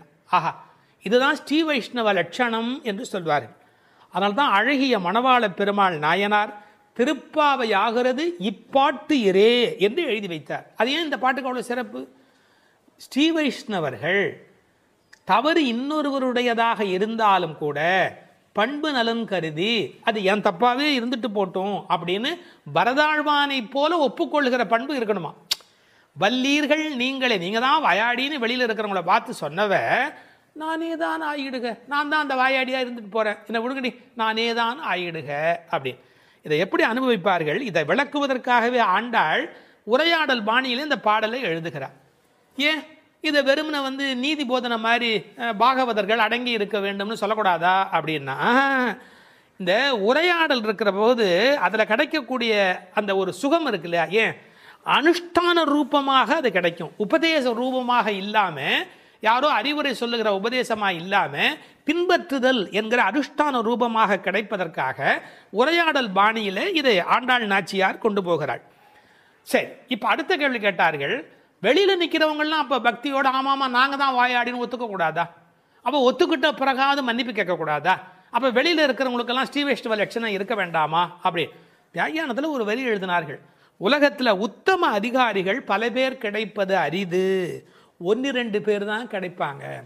சரி, தவறை ஒத்துக்கிறதுலேயே எத்தனை வகை? முதல் விஷயம், செய்த தவறை ஒப்புக்கொள்ள மறுப்பார்கள். இது முதல் வகை. 2, சிரமப்பட்டு ஒப்புக்கொள்வார்கள். ரொம்ப கஷ்டப்பட்டு இது தப்புங்கிறத ஒத்துக்கொள்வார்கள். 3, முதல்ல சொன்னதுக்கெல்லாம் பிறகு மறுக்காமல் அதை ஒப்புக்கொண்டு விடுவார்கள். அப்புறம் இதெல்லாம் தப்பு செஞ்சவங்க ஒத்துக்கிறது, தப்பே செய்யவில்லை அவங்க ஒத்துக்கிறது கஷ்டப்படுவாங்களா இல்லையா? நான் தான் செய்யலையே, நான் ஏன் ஒத்துக்கணும் அப்படின்னு கேட்பாங்க இல்லையா? செய்யாத ஒன்றை ஒப்புக்கொள்வது என்பது மிக மிக மிக உயர்ந்த ஒரு பெரிய உயர்ந்த நிலை. இதை இந்த பெண் ஏற்றுக்கொள்கிறாள். நானே தான் ஆயிடுக அப்படின்னு. இதுக்கு வியாக்கியானம் பண்ணும்போது சொல்வார்கள், இப்போது ஒரு உபன்யாசம் ஆரம்பிக்கிற ஒருவர் ரொம்ப பணிவா, அடியேன் அறிவு குறைந்தவன்னு சொல்லி பணிவாக ஆரம்பிப்பார். கீழேந்து ஒருத்தர் எழுந்துச்சு, ஆமாம் சுவாமி உமக்கு அறிவு கம்மின்னு மட்டும் சொல்லி பார்க்கட்டுமே, கேட்கிறவருடைய கோபம் எங்கே போய் நிற்கும்? அதாவது உபதேச அளவில் இருக்கக்கூடாது, அனுஷ்டான ரூபத்தில் இருக்க வேண்டும் என்பதற்கு உள்ள இருக்கிற பெண் அடையாளம். அதனால் இந்த பாடல் தான் ஸ்ரீ வைஷ்ணவ லட்சணம் என்று எழுதுவார்கள். அப்புறம் உடனே வாசல் இருக்கிறவங்க ஆரம்பிச்சாங்க, ஒல்லை நீ போதாய் உனக்கென்ன வேறுடை. இப்போ மறுபடியும் சீன்றாங்க. அவள் பணிஞ்சு போனதுக்கு அப்புறமும் உள்ள இருக்கிறவள் பணிந்த பிறகும் கூட, என்ன வெறும் வாய்ப்பேச்சா, வா வெளியில வா, உனக்கென்ன வேறுடைய, நீ என்ன தனியாக அனுபவிக்கிறியா அப்படின்னு. எதுக்காக மறுபடியும் சீன்றாங்க? அவள் தான் பணிஞ்சு போயிட்டாளே அப்படின்னு. இவன் நிஜமாவே பணிஞ்சுட்டாளா இல்லையா அப்படிங்கிறத பார்க்கறதுக்காக. அவன் நிஜமாவே பணிஞ்சுட்டான். அதில் தோற்று போகிறா பாருங்க. ஒரு வார்த்தை எழுதுவார்கள், தோற்றவர்கள் வென்றார்கள் என்று பொருள். சாரி அப்படின்னு சொல்றது உதட்டிலேருந்து வரக்கூடாது, உள்ளத்திலேருந்து வரணும். அப்படி ஒல்லை நீ போதாய் உனக்கென்ன வேறுடைமை என்று கேட்டபோது கூட என்ன கேட்டா, எல்லாரும் வந்தாரோ, எல்லாரும் போந்தாரோ, எல்லாரும் வந்துட்டாங்களா அப்படின்னு. ஏன் எல்லாருமா சேர்ந்து போகிற சம்பந்தம் ரொம்ப முக்கியம். இதுக்கு ஒரு உதாரணம் எழுதுவார்கள். கூரத்தாழ்வான் ஸ்ரீரங்கத்துக்கு போகிறார். பார்வை இழந்ததுக்கு பிறகு அங்கே வாசலில் இருக்கிறவன் சொல்கிறான், ராமானுஜரோடு சம்பந்தப்பட்டவர்கள் உள்ளே போக முடியாது, நீர் போகக்கூடாது அப்படின்னு. அப்போ இன்னொரு காவலன் சொன்னான்னா, நீர் நல்லவர், விரோதிகள் இல்லாதவர், பரவாயில்ல, நீர் போய் பெருமாளை தரிசனம் பண்ணும் அப்படின்னு. அப்போ கூரத்தாழ்வான் ஒரு வார்த்தை சொல்கிறார். என்ன சொல்கிறார்? ஆச்சாரிய சம்பந்தம் மறுத்து கொண்டு பகவத் சம்பந்தமா நமக்கு வேண்டாம். என்னுடைய ஆச்சாரியனுடைய சம்பந்தத்தை விட்டுட்டு போய் நான் பகவத் சம்பந்தம் கொண்டாடணுமா? வேண்டியதில்லை அப்படின்னு. இந்த உரையை எடுத்துக்கொண்டு எல்லோரும் போந்தாரா, எல்லாரும் வந்துட்டாங்களா, யாரும் விட்டு போலையே. உண்மையான ரிலிஜன் எங்க இருக்கு தெரியுமா? எல்லாரும் நல்லா இருக்கணும் அப்படிங்கிற கருத்தில் சமயத்தின் உண்மை லட்சணத்தை வெளிப்படுத்தினார்கள். வல்லானை கொன்றானை, வல் பிளஸ் ஆனை, மிக கொடூரமாக வந்த குவாலய பீடம் என்ற யானையை கொன்றவனை, மாற்றாரை மாற்றழிக்க வல்லானை, எதிரிகளுடைய எதிரித்தன்மையை அழிப்பவனை அல்லது எதிரிகளையே அழிப்பவனை, மாற்றாரை, மாற்றார்னா எதிரிகள், மாற்றழிக்க வல்லானை. வல்லானைன்னா இது ஆண்பால், முதல் வல் பிளஸ் ஆனை, அது யானையை குறிப்பது. மாயனை பாடேலோர் எம்பாவாய், மாயத்தில் வல்லவனை பாடுவோம் என்று இந்த பாடல் நிறைவு பெறுகிறது. 16ஆம் பாட்டு நாயகனை எழுப்பும் நடுநாயகமான பாட்டு. நாயகனாய் நின்ற நந்தகோபனுடைய கோயில் காப்பானே, கொடித்தோன்றும் தோரண வாயில் காப்பானே, மணிக்கதவம் தாழ்த்திரவாய், ஆயர் சிறுமியரோமுக்கு அரை பறை மாயன் மணிவண்ணன் நென்னரே வாய் நேர்ந்தான், தூயோமாய் வந்தோம் துயில் எழப்பாடுவான், வாயால் முன்னம் முன்னம் மாற்றாதே அம்மா நீ, நேய நிலைக்கதவம் நீக்கேலோர் எம்பாவாய். ஆயர்பாடியின் தலைவனாய் விளங்குகின்ற நந்தகோபரின் அரண்மனையை காவல் செய்கின்றவரே, கொடி பறக்கின்ற தோரண வாயிலை காத்து நிற்பவரே, அழகிய அரண்மனை கதவுகளை திறந்து எங்களை உள்ளே அனுமதிக்க வேண்டும்.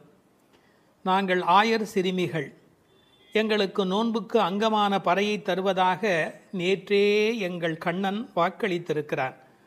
அதனை பெறுவதற்கு என்றே தூய்மையாக அவனுக்கு பள்ளி எழுச்சி பாடுவதற்காக நாங்கள் வந்திருக்கிறோம். உன் வாயினால் மறுத்து சொல்லிவிடாதே. நிலையுடன் பொருந்தி இருக்கின்ற கதவை உன் கைகளால் திறந்து வழிபட வேண்டும். பொதுவாக முறையறிந்து செல்ல வேண்டும் என்பது விதி.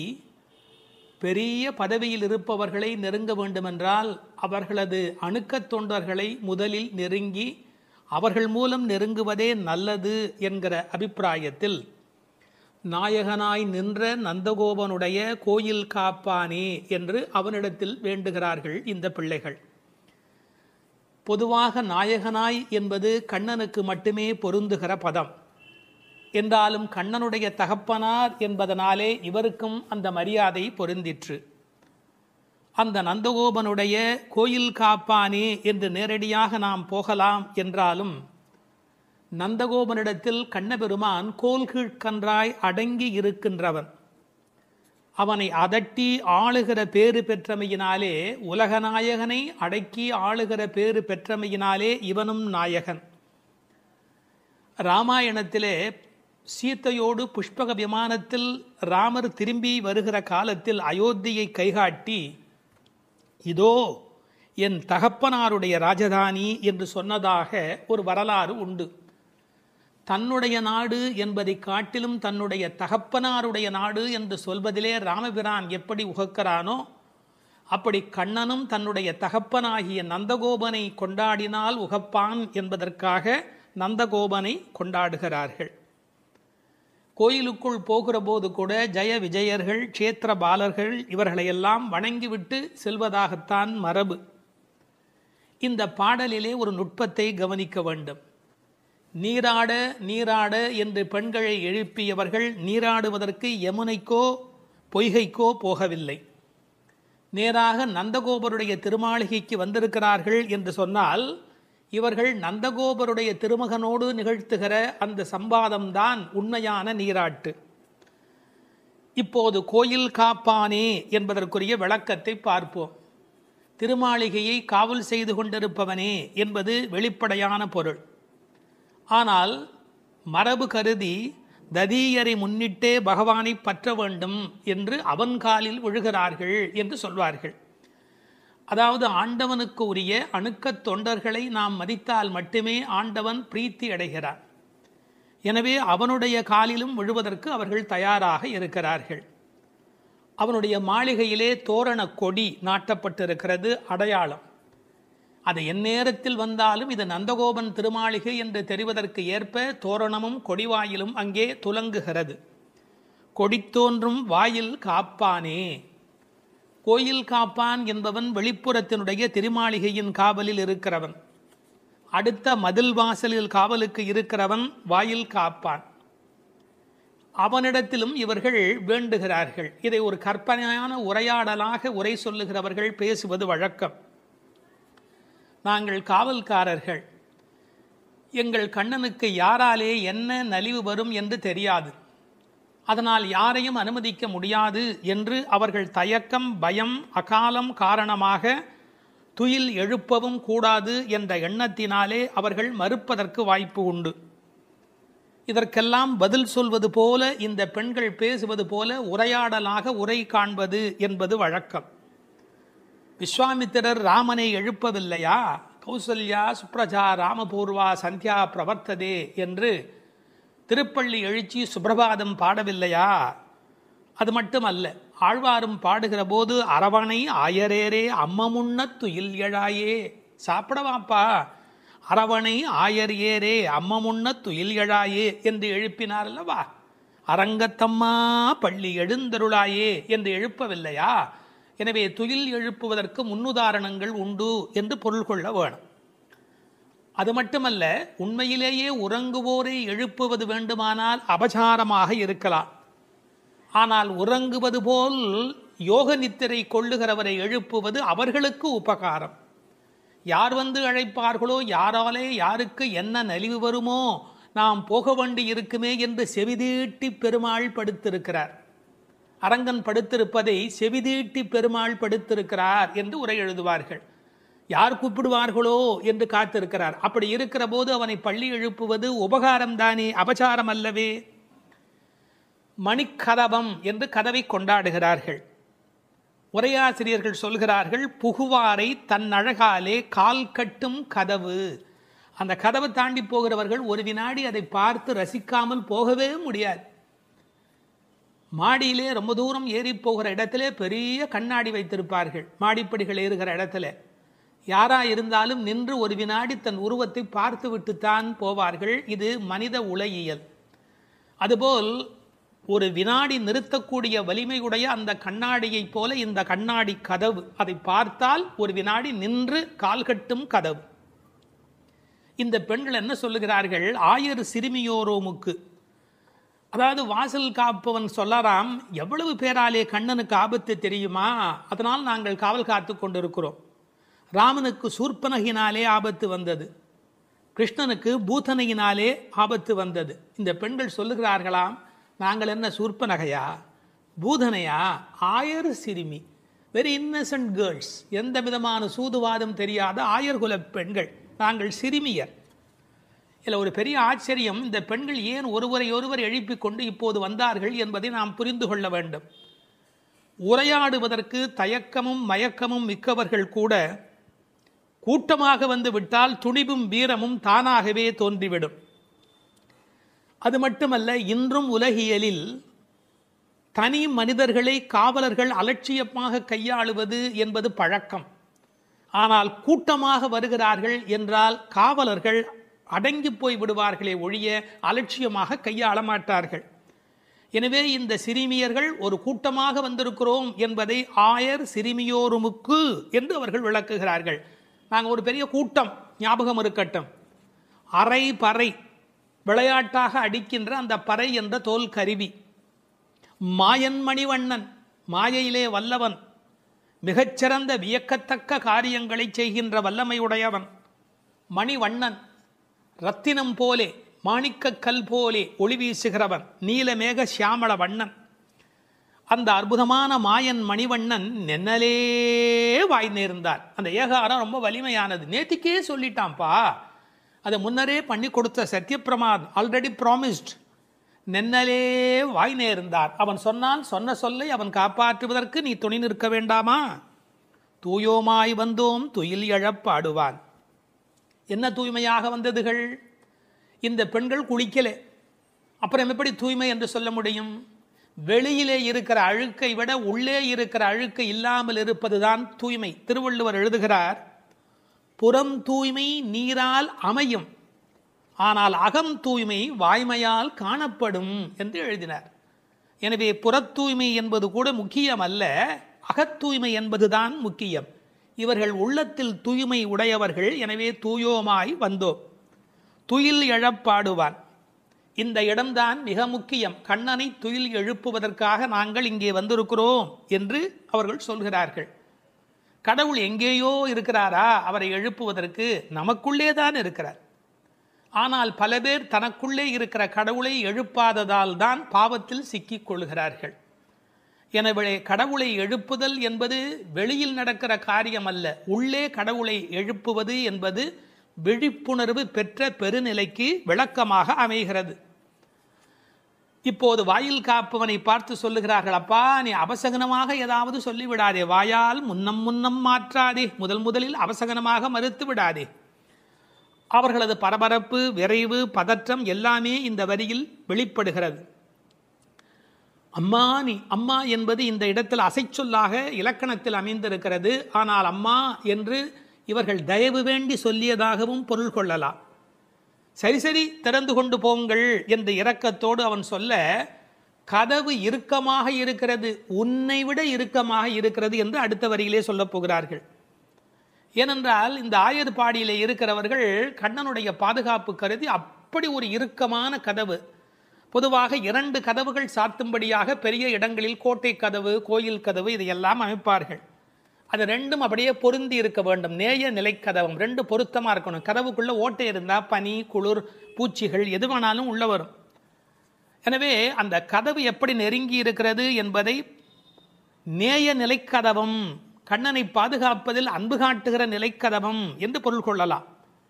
அகருணையான கதவு கூட இத்தனை அன்போடு இருக்கிறது என்று சொன்னால் நாங்களும் நீங்களும் நேயம் மிக்கவர் தானே என்று அந்த வாயில் காப்பவனை பார்த்து சொன்னதாக பொருள். இந்த கதவு தடைப்பட்டு இருக்கிறது என்பதற்கு என்ன பொருள்? எங்களால் திறக்க முடியவில்லை, நீ திறந்து விடு என்று சின்ன பிள்ளைகள் சொல்லுகிறார்கள். நீக்கேலோர் எம்பாவாய். நாம் இறைவனை அடைவதற்கு எத்தனையோ கதவுகள் தடையாக இருக்கின்றன. இந்த கதவுகளை திறப்பது என்பது பெரிய வேலை. ஆணவம், கன்மம், மாயை என்கிற கதவுகள், கர்மவினை, அகங்காரம், கர்மவினையிலே பாவ புண்ணியம் என்ற 2 கதவுகள், அகங்காரம், அமகாரம், யான் எனது என்கிற 2 கதவுகள், இவையெல்லாம் நேய நிலை கதவம். அந்த யான் எனது அவ்வளோ டைட்டாக இருக்கும். கர்மவினையில் பாவ புண்ணியம் அவ்வளோ டைட்டாக இருக்கும். நம்ம இறைவனை போய் சேருவதற்கு இவையெல்லாம் தடை. எனவே நேய நிலைக்கதவம் நீக்கேலோர் எம்பாவாய், இந்த இரண்டையும் எங்களுக்கு நீக்கு. கீதையிலே துவந்த நிலை என்று பேசுவான் பகவான். அதாவது ராகத்வேஷத்தோடு கூடிய நிலை பகவானை அடைவதற்கு இடையூறாக இருக்கிறது. எனவே அந்த இரண்டும் அப்படி இறுகி கிடக்கிறது. அந்த நேய நிலைக்கதவம் நீக்கு என்று வேண்டுவதாக இந்த பாசுரம் நிறைவு பெறுகிறது.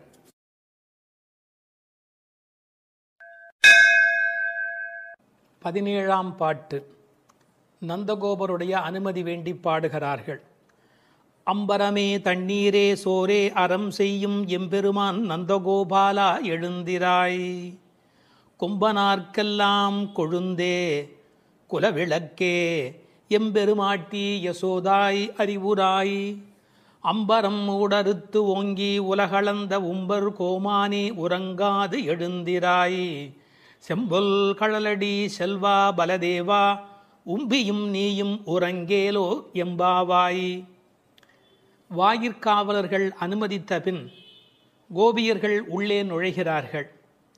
அங்கு நந்தகோபனுடைய இருப்பிடத்தில் அவனை எழுப்பி, அடுத்து படுத்திருந்த யசோதையை எழுப்பி, ஆர்வமிகுதியால் கண்ணனை எழுப்பி, அவன் குறிப்பால் பலராமனை எழுப்புகிற அழகான பாசுரம் இது. ஆடையையும் நீரையும் உணவையும் வரையறையின்றி தருமம் செய்கின்ற எங்கள் தலைவராகிய நந்தகோபரே பள்ளி எழுந்தருள வேண்டும்.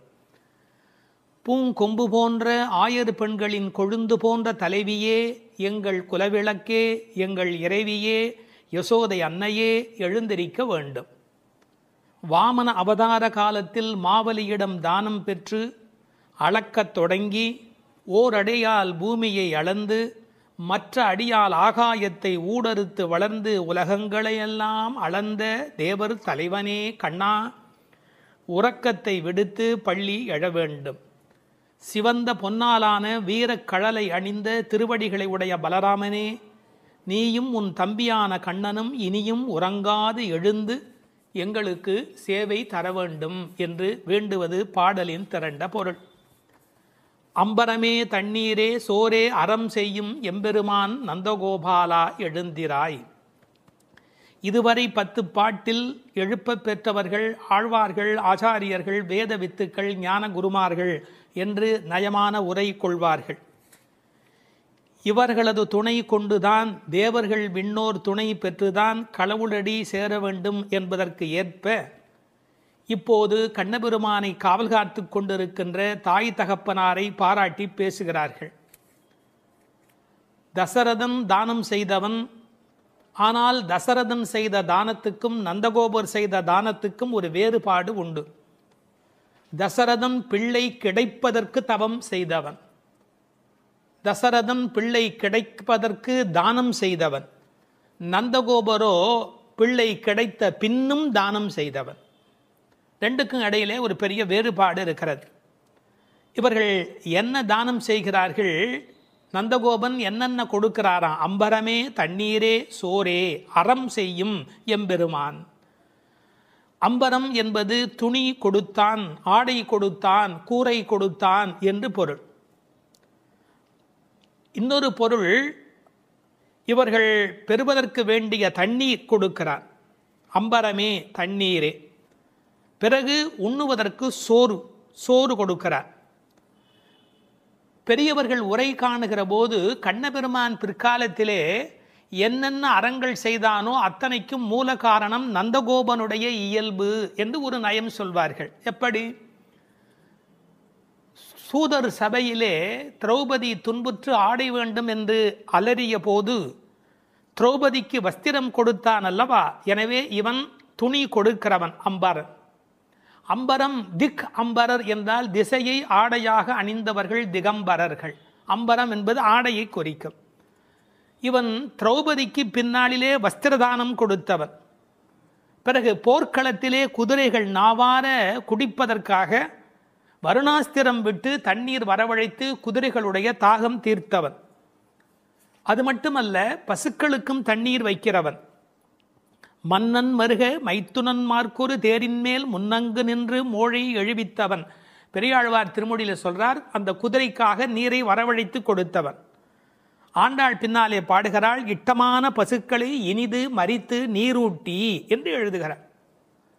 இவன் உணவு கொடுக்கிறவன் என்பதற்கு அடையாளம் மகரிஷியின் பத்தினிகள் கொடுத்த உணவை தன்னோடு பக்கத்தில் இருந்த 1000 பேருக்கும் உணவளித்து உணவு கொடுப்பதில் மகிழ்ச்சி அடைகிறவன் கண்ணபெருமான். ஒரு தகப்பனைப் போலே பிள்ளை வளர்கிறான் என்பதற்கேற்ப நந்தகோபன் தானம் செய்கிறவன், அவன் மகனும் தானம் செய்கிறவன். அப்பா குணம் பிள்ளைக்கு. இந்த குழந்தைகள் பேச்சிலே சோறு தண்ணீர் என்பதெல்லாமே கண்ணன் தான். உண்ணும் சோறு பருகும் நீர் தின்னும் வெற்றிலை எல்லாம் கண்ணன் என்கிற அனுபவத்தில் இருக்கிறவர்கள்.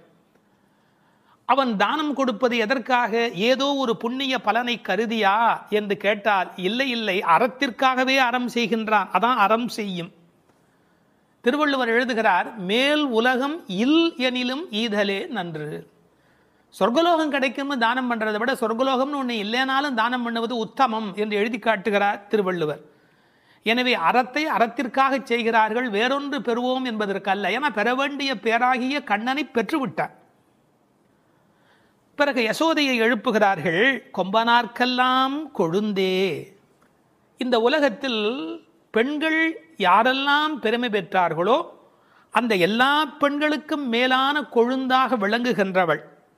ஆயர் குலத்திலே எந்த பெண்ணுக்கு வாட்டம் வருமென்றாலும் இவள் வாடிப்போவதாலே இவள் கொழுந்து. ஆயர் குலத்து பெண்களெல்லாம் கொடியானால் இவள் கொழுந்து. எம்பெருமாட்டி யசோதாய் அறிவுராய் என்று சொன்னவர்கள் குலவிளக்கே என்று விழித்தார்கள்.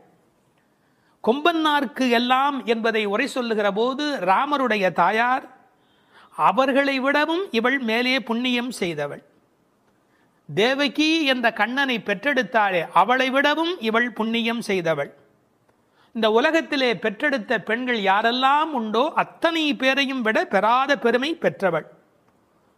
அவளே பேசுகிறாள், ஞாலத்து புத்திரனை பெற்றார் நங்கைமீர் நானே மற்றொருவர் இல்லை.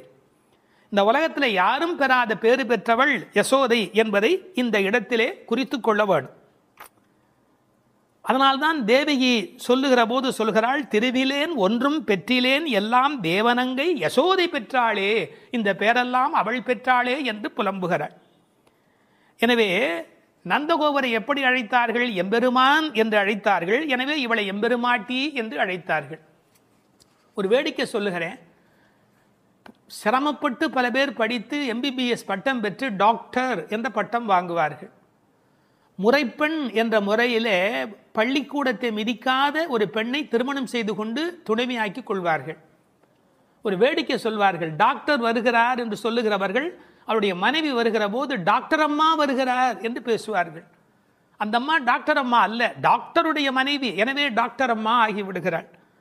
நந்தகோபன் எம்பெருமான், எனவே இவள் எம்பெருமாட்டி, எல்லோருக்கும் மேலானவள். அது மட்டுமல்ல, கண்ணனை கண்களில் வைத்து வளர்த்தமையினால் இவள் உண்மையிலேயே பெருமாட்டி.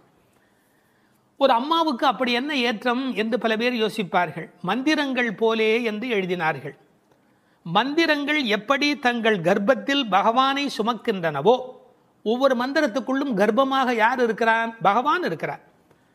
மந்திரங்களுக்குள்ளே அவற்றின் கர்ப்பத்தில் எப்படி பகவான் தங்கி இருக்கிறானோ அப்படி மாதாவின் கர்ப்பத்தில் பிள்ளைகள் தங்கி இருக்கிற காரணத்தினாலே மந்திரங்களைப் போல மாதா மகிமையுடையவள் என்று எழுதி வைத்தார்கள்.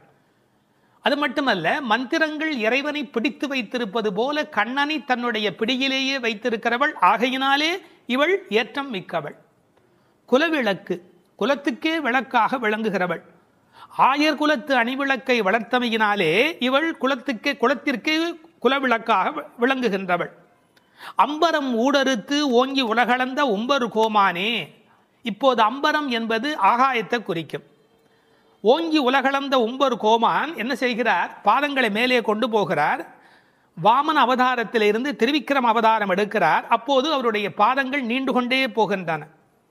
ஒன்மதியில் புனல் உருவி ஒரு கால் நிற்ப ஒரு காலும் காமருசீர் அவுணன் எண்மதியும் கடந்து அண்டமீது போகி இருவிசும்பின் ஊடு போய் மேலைத்தெழுந்து தன்மதியும் கதிரவனும் தவிர ஓடி தாரகை இடை புறம் தடவி அப்பால் மிக்கு மண் முழுதும் அகப்பட்டு நின்ற எந்தை மலர் புனையும் திருவடியே.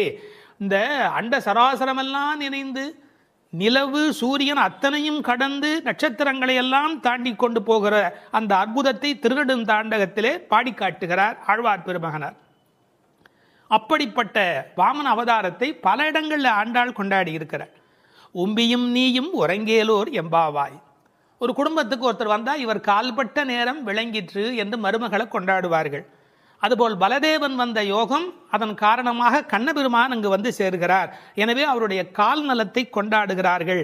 உம்பியும் நீயும் உறங்கேல் ஓர் எம்பாவாய் என்று நந்தகோபனுடைய, யசோதையினுடைய, கண்ணபிரானுடைய, பலராமனுடைய சிறப்புகளை இந்த பாடலில் பேசுகிறார்கள். தத்துவார்த்தமாக சொல்லுகிறவர்கள் நந்தகோபர் என்பது ஆச்சாரியனையும், யசோதை என்பது திருமந்திரத்தையும், கண்ணபிரான் என்பது திருமந்திரத்தின் அர்த்தத்தையும், பலராமன் என்பது மந்திரார்த்த சாரத்தையும் குறித்தது என்று கொண்டாடுவார்கள்.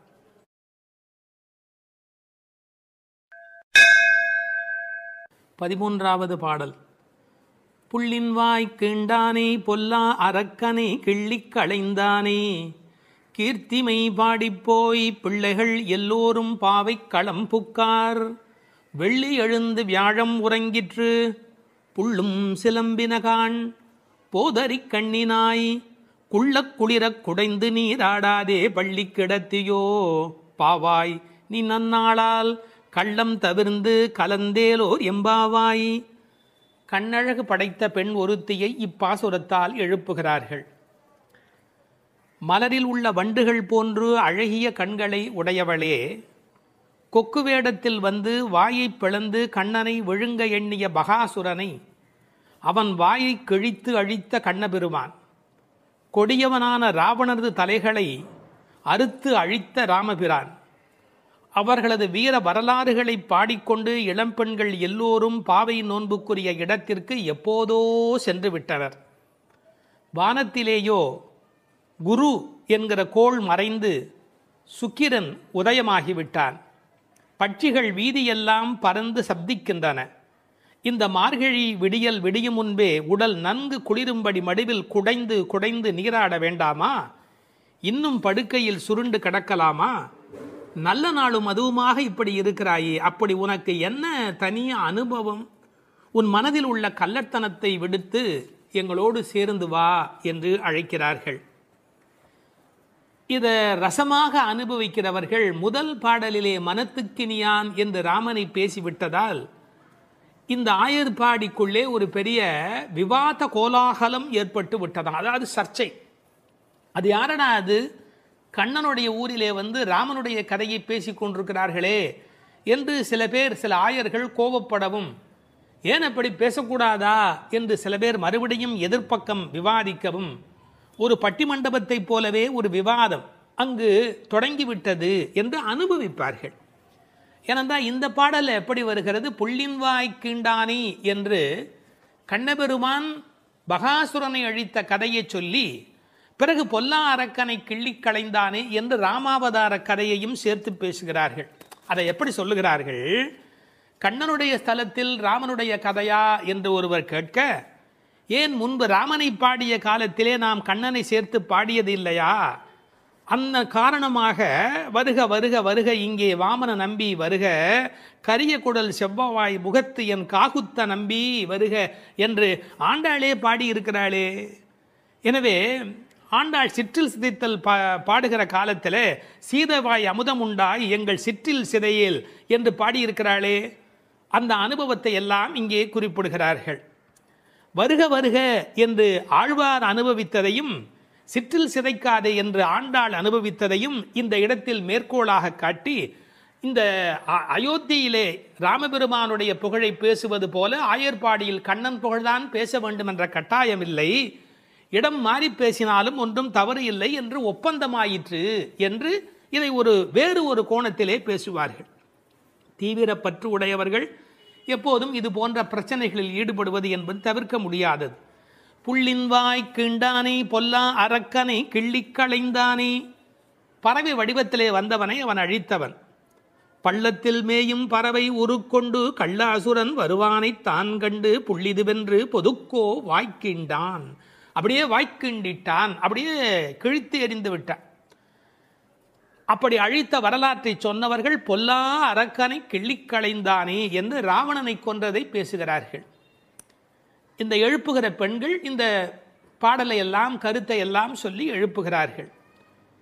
உரை கண்டவர்கள் கேட்டார்கள், பொல்லா அரக்கன் என்று ராவணனை குறிப்பிட்டால் நல்ல அரக்கன் உண்டோ?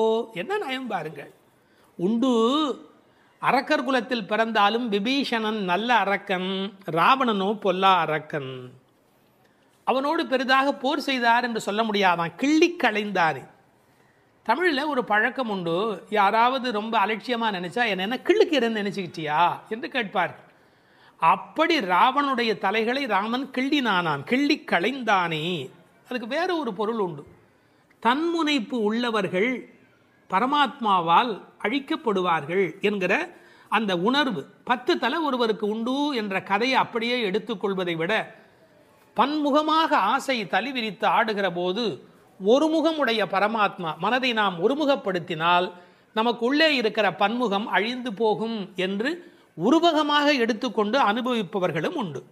இப்படி ராவணனை அழித்த வரலாற்றை பேசி கீர்த்திமை பாடிப்போய் பிள்ளைகள் எல்லோரும் பாவை களம் புக்கார். இந்த நெல் பயிரிடுகிற இடத்துக்கு நெற்களம் என்று பெயர். அதுபோல் பாவை நோன்பு நோற்கிற இடத்துக்கு பாவைக்களம் என்று பெயர். யாருடைய புகழை பாடுகிறார்கள்? கீர்த்திமை பாடி, ராமன் கண்ணன் இருவருடைய புகழையும் பாடி, கீர்த்தி புகழை பாடி, பிள்ளைகள் எல்லோரும் சின்ன குழந்தைகளாகிய பெண் பிள்ளைகள் எல்லாரும் சேர்ந்து பாவைக்களம் புக்கார். அவங்கெல்லாம் நோன்பு நோக்கிற இடத்துக்கு போய்விட்டார்கள், நான் மட்டும் உனக்காக இங்கே நின்று கொண்டிருக்கிறேன், சீக்கிரம் வாடி என்பது போல் பேசுகிறார். இப்போது பொழுது விடிந்து விட்டது என்பதில் அடையாளம் ரொம்ப நுட்பமான ஒரு அடையாளம். வெள்ளி எழுந்து வியாழம் உறங்கிற்று. அதாவது வெள்ளிக்கிழமை தோன்றிவிட்டது, வியாழக்கிழமை முடிந்து விட்டது இல்லை, குரு ஹோரை போய்விட்டது, சுக்கிரஹோரை தொடங்கிவிட்டது. அது இன்னொரு கோணம். வானியலை பற்றி நன்கு ஆய்வு செய்தவர்கள் ஒரு குறிப்பிட்ட காலத்திலே சுக்கிரனுடைய எழுச்சியும் வியாழனுடைய அந்த இறங்கு முகமும் ஒன்றாக நடக்கும் என்று குறிப்பிடுகிறார்கள். சுஜாதா அவர்கள் இதை வைத்துக்கொண்டு கிபி 885 என்று உறுதி செய்ய முடியும் என்று ஒரு கட்டுரையிலே எழுதியிருக்கிறார்கள்.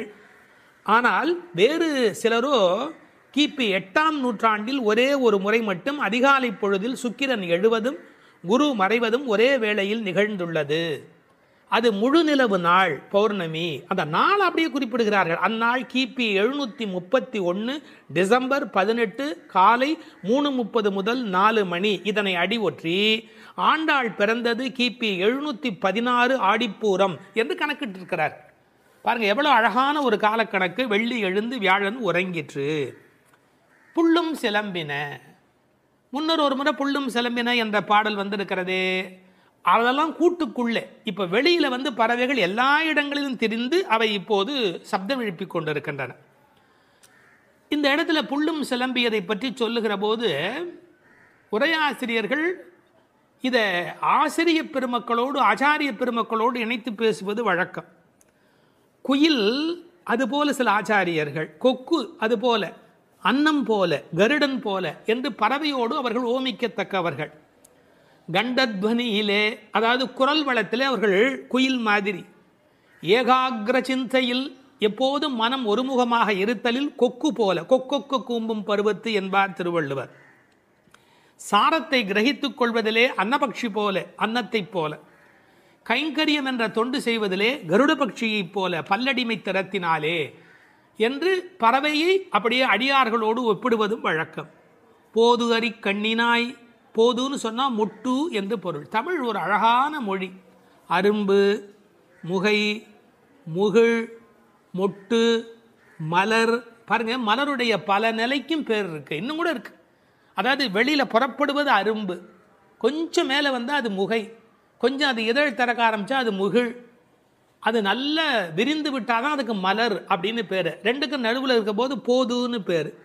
அந்த போது அது போன்ற கண்களை உடையவள். அதில் வண்டு உட்கார்ந்திருப்பதை போன்ற கண். ஐயா, வெள்ளையாக கண்ணில் ஒரு பகுதி இருக்குது, கருப்பாக ஒரு பகுதி இருக்குது. அது வெள்ளையாக இருக்கிற மலர், அதன் மேலே கருப்பாக இருக்கிற வண்டு உட்கார்ந்திருக்கிற தன்மையினை போதறி கண்ணினாய் என்ற ஓமையாக குறிப்பிட்டார்கள்.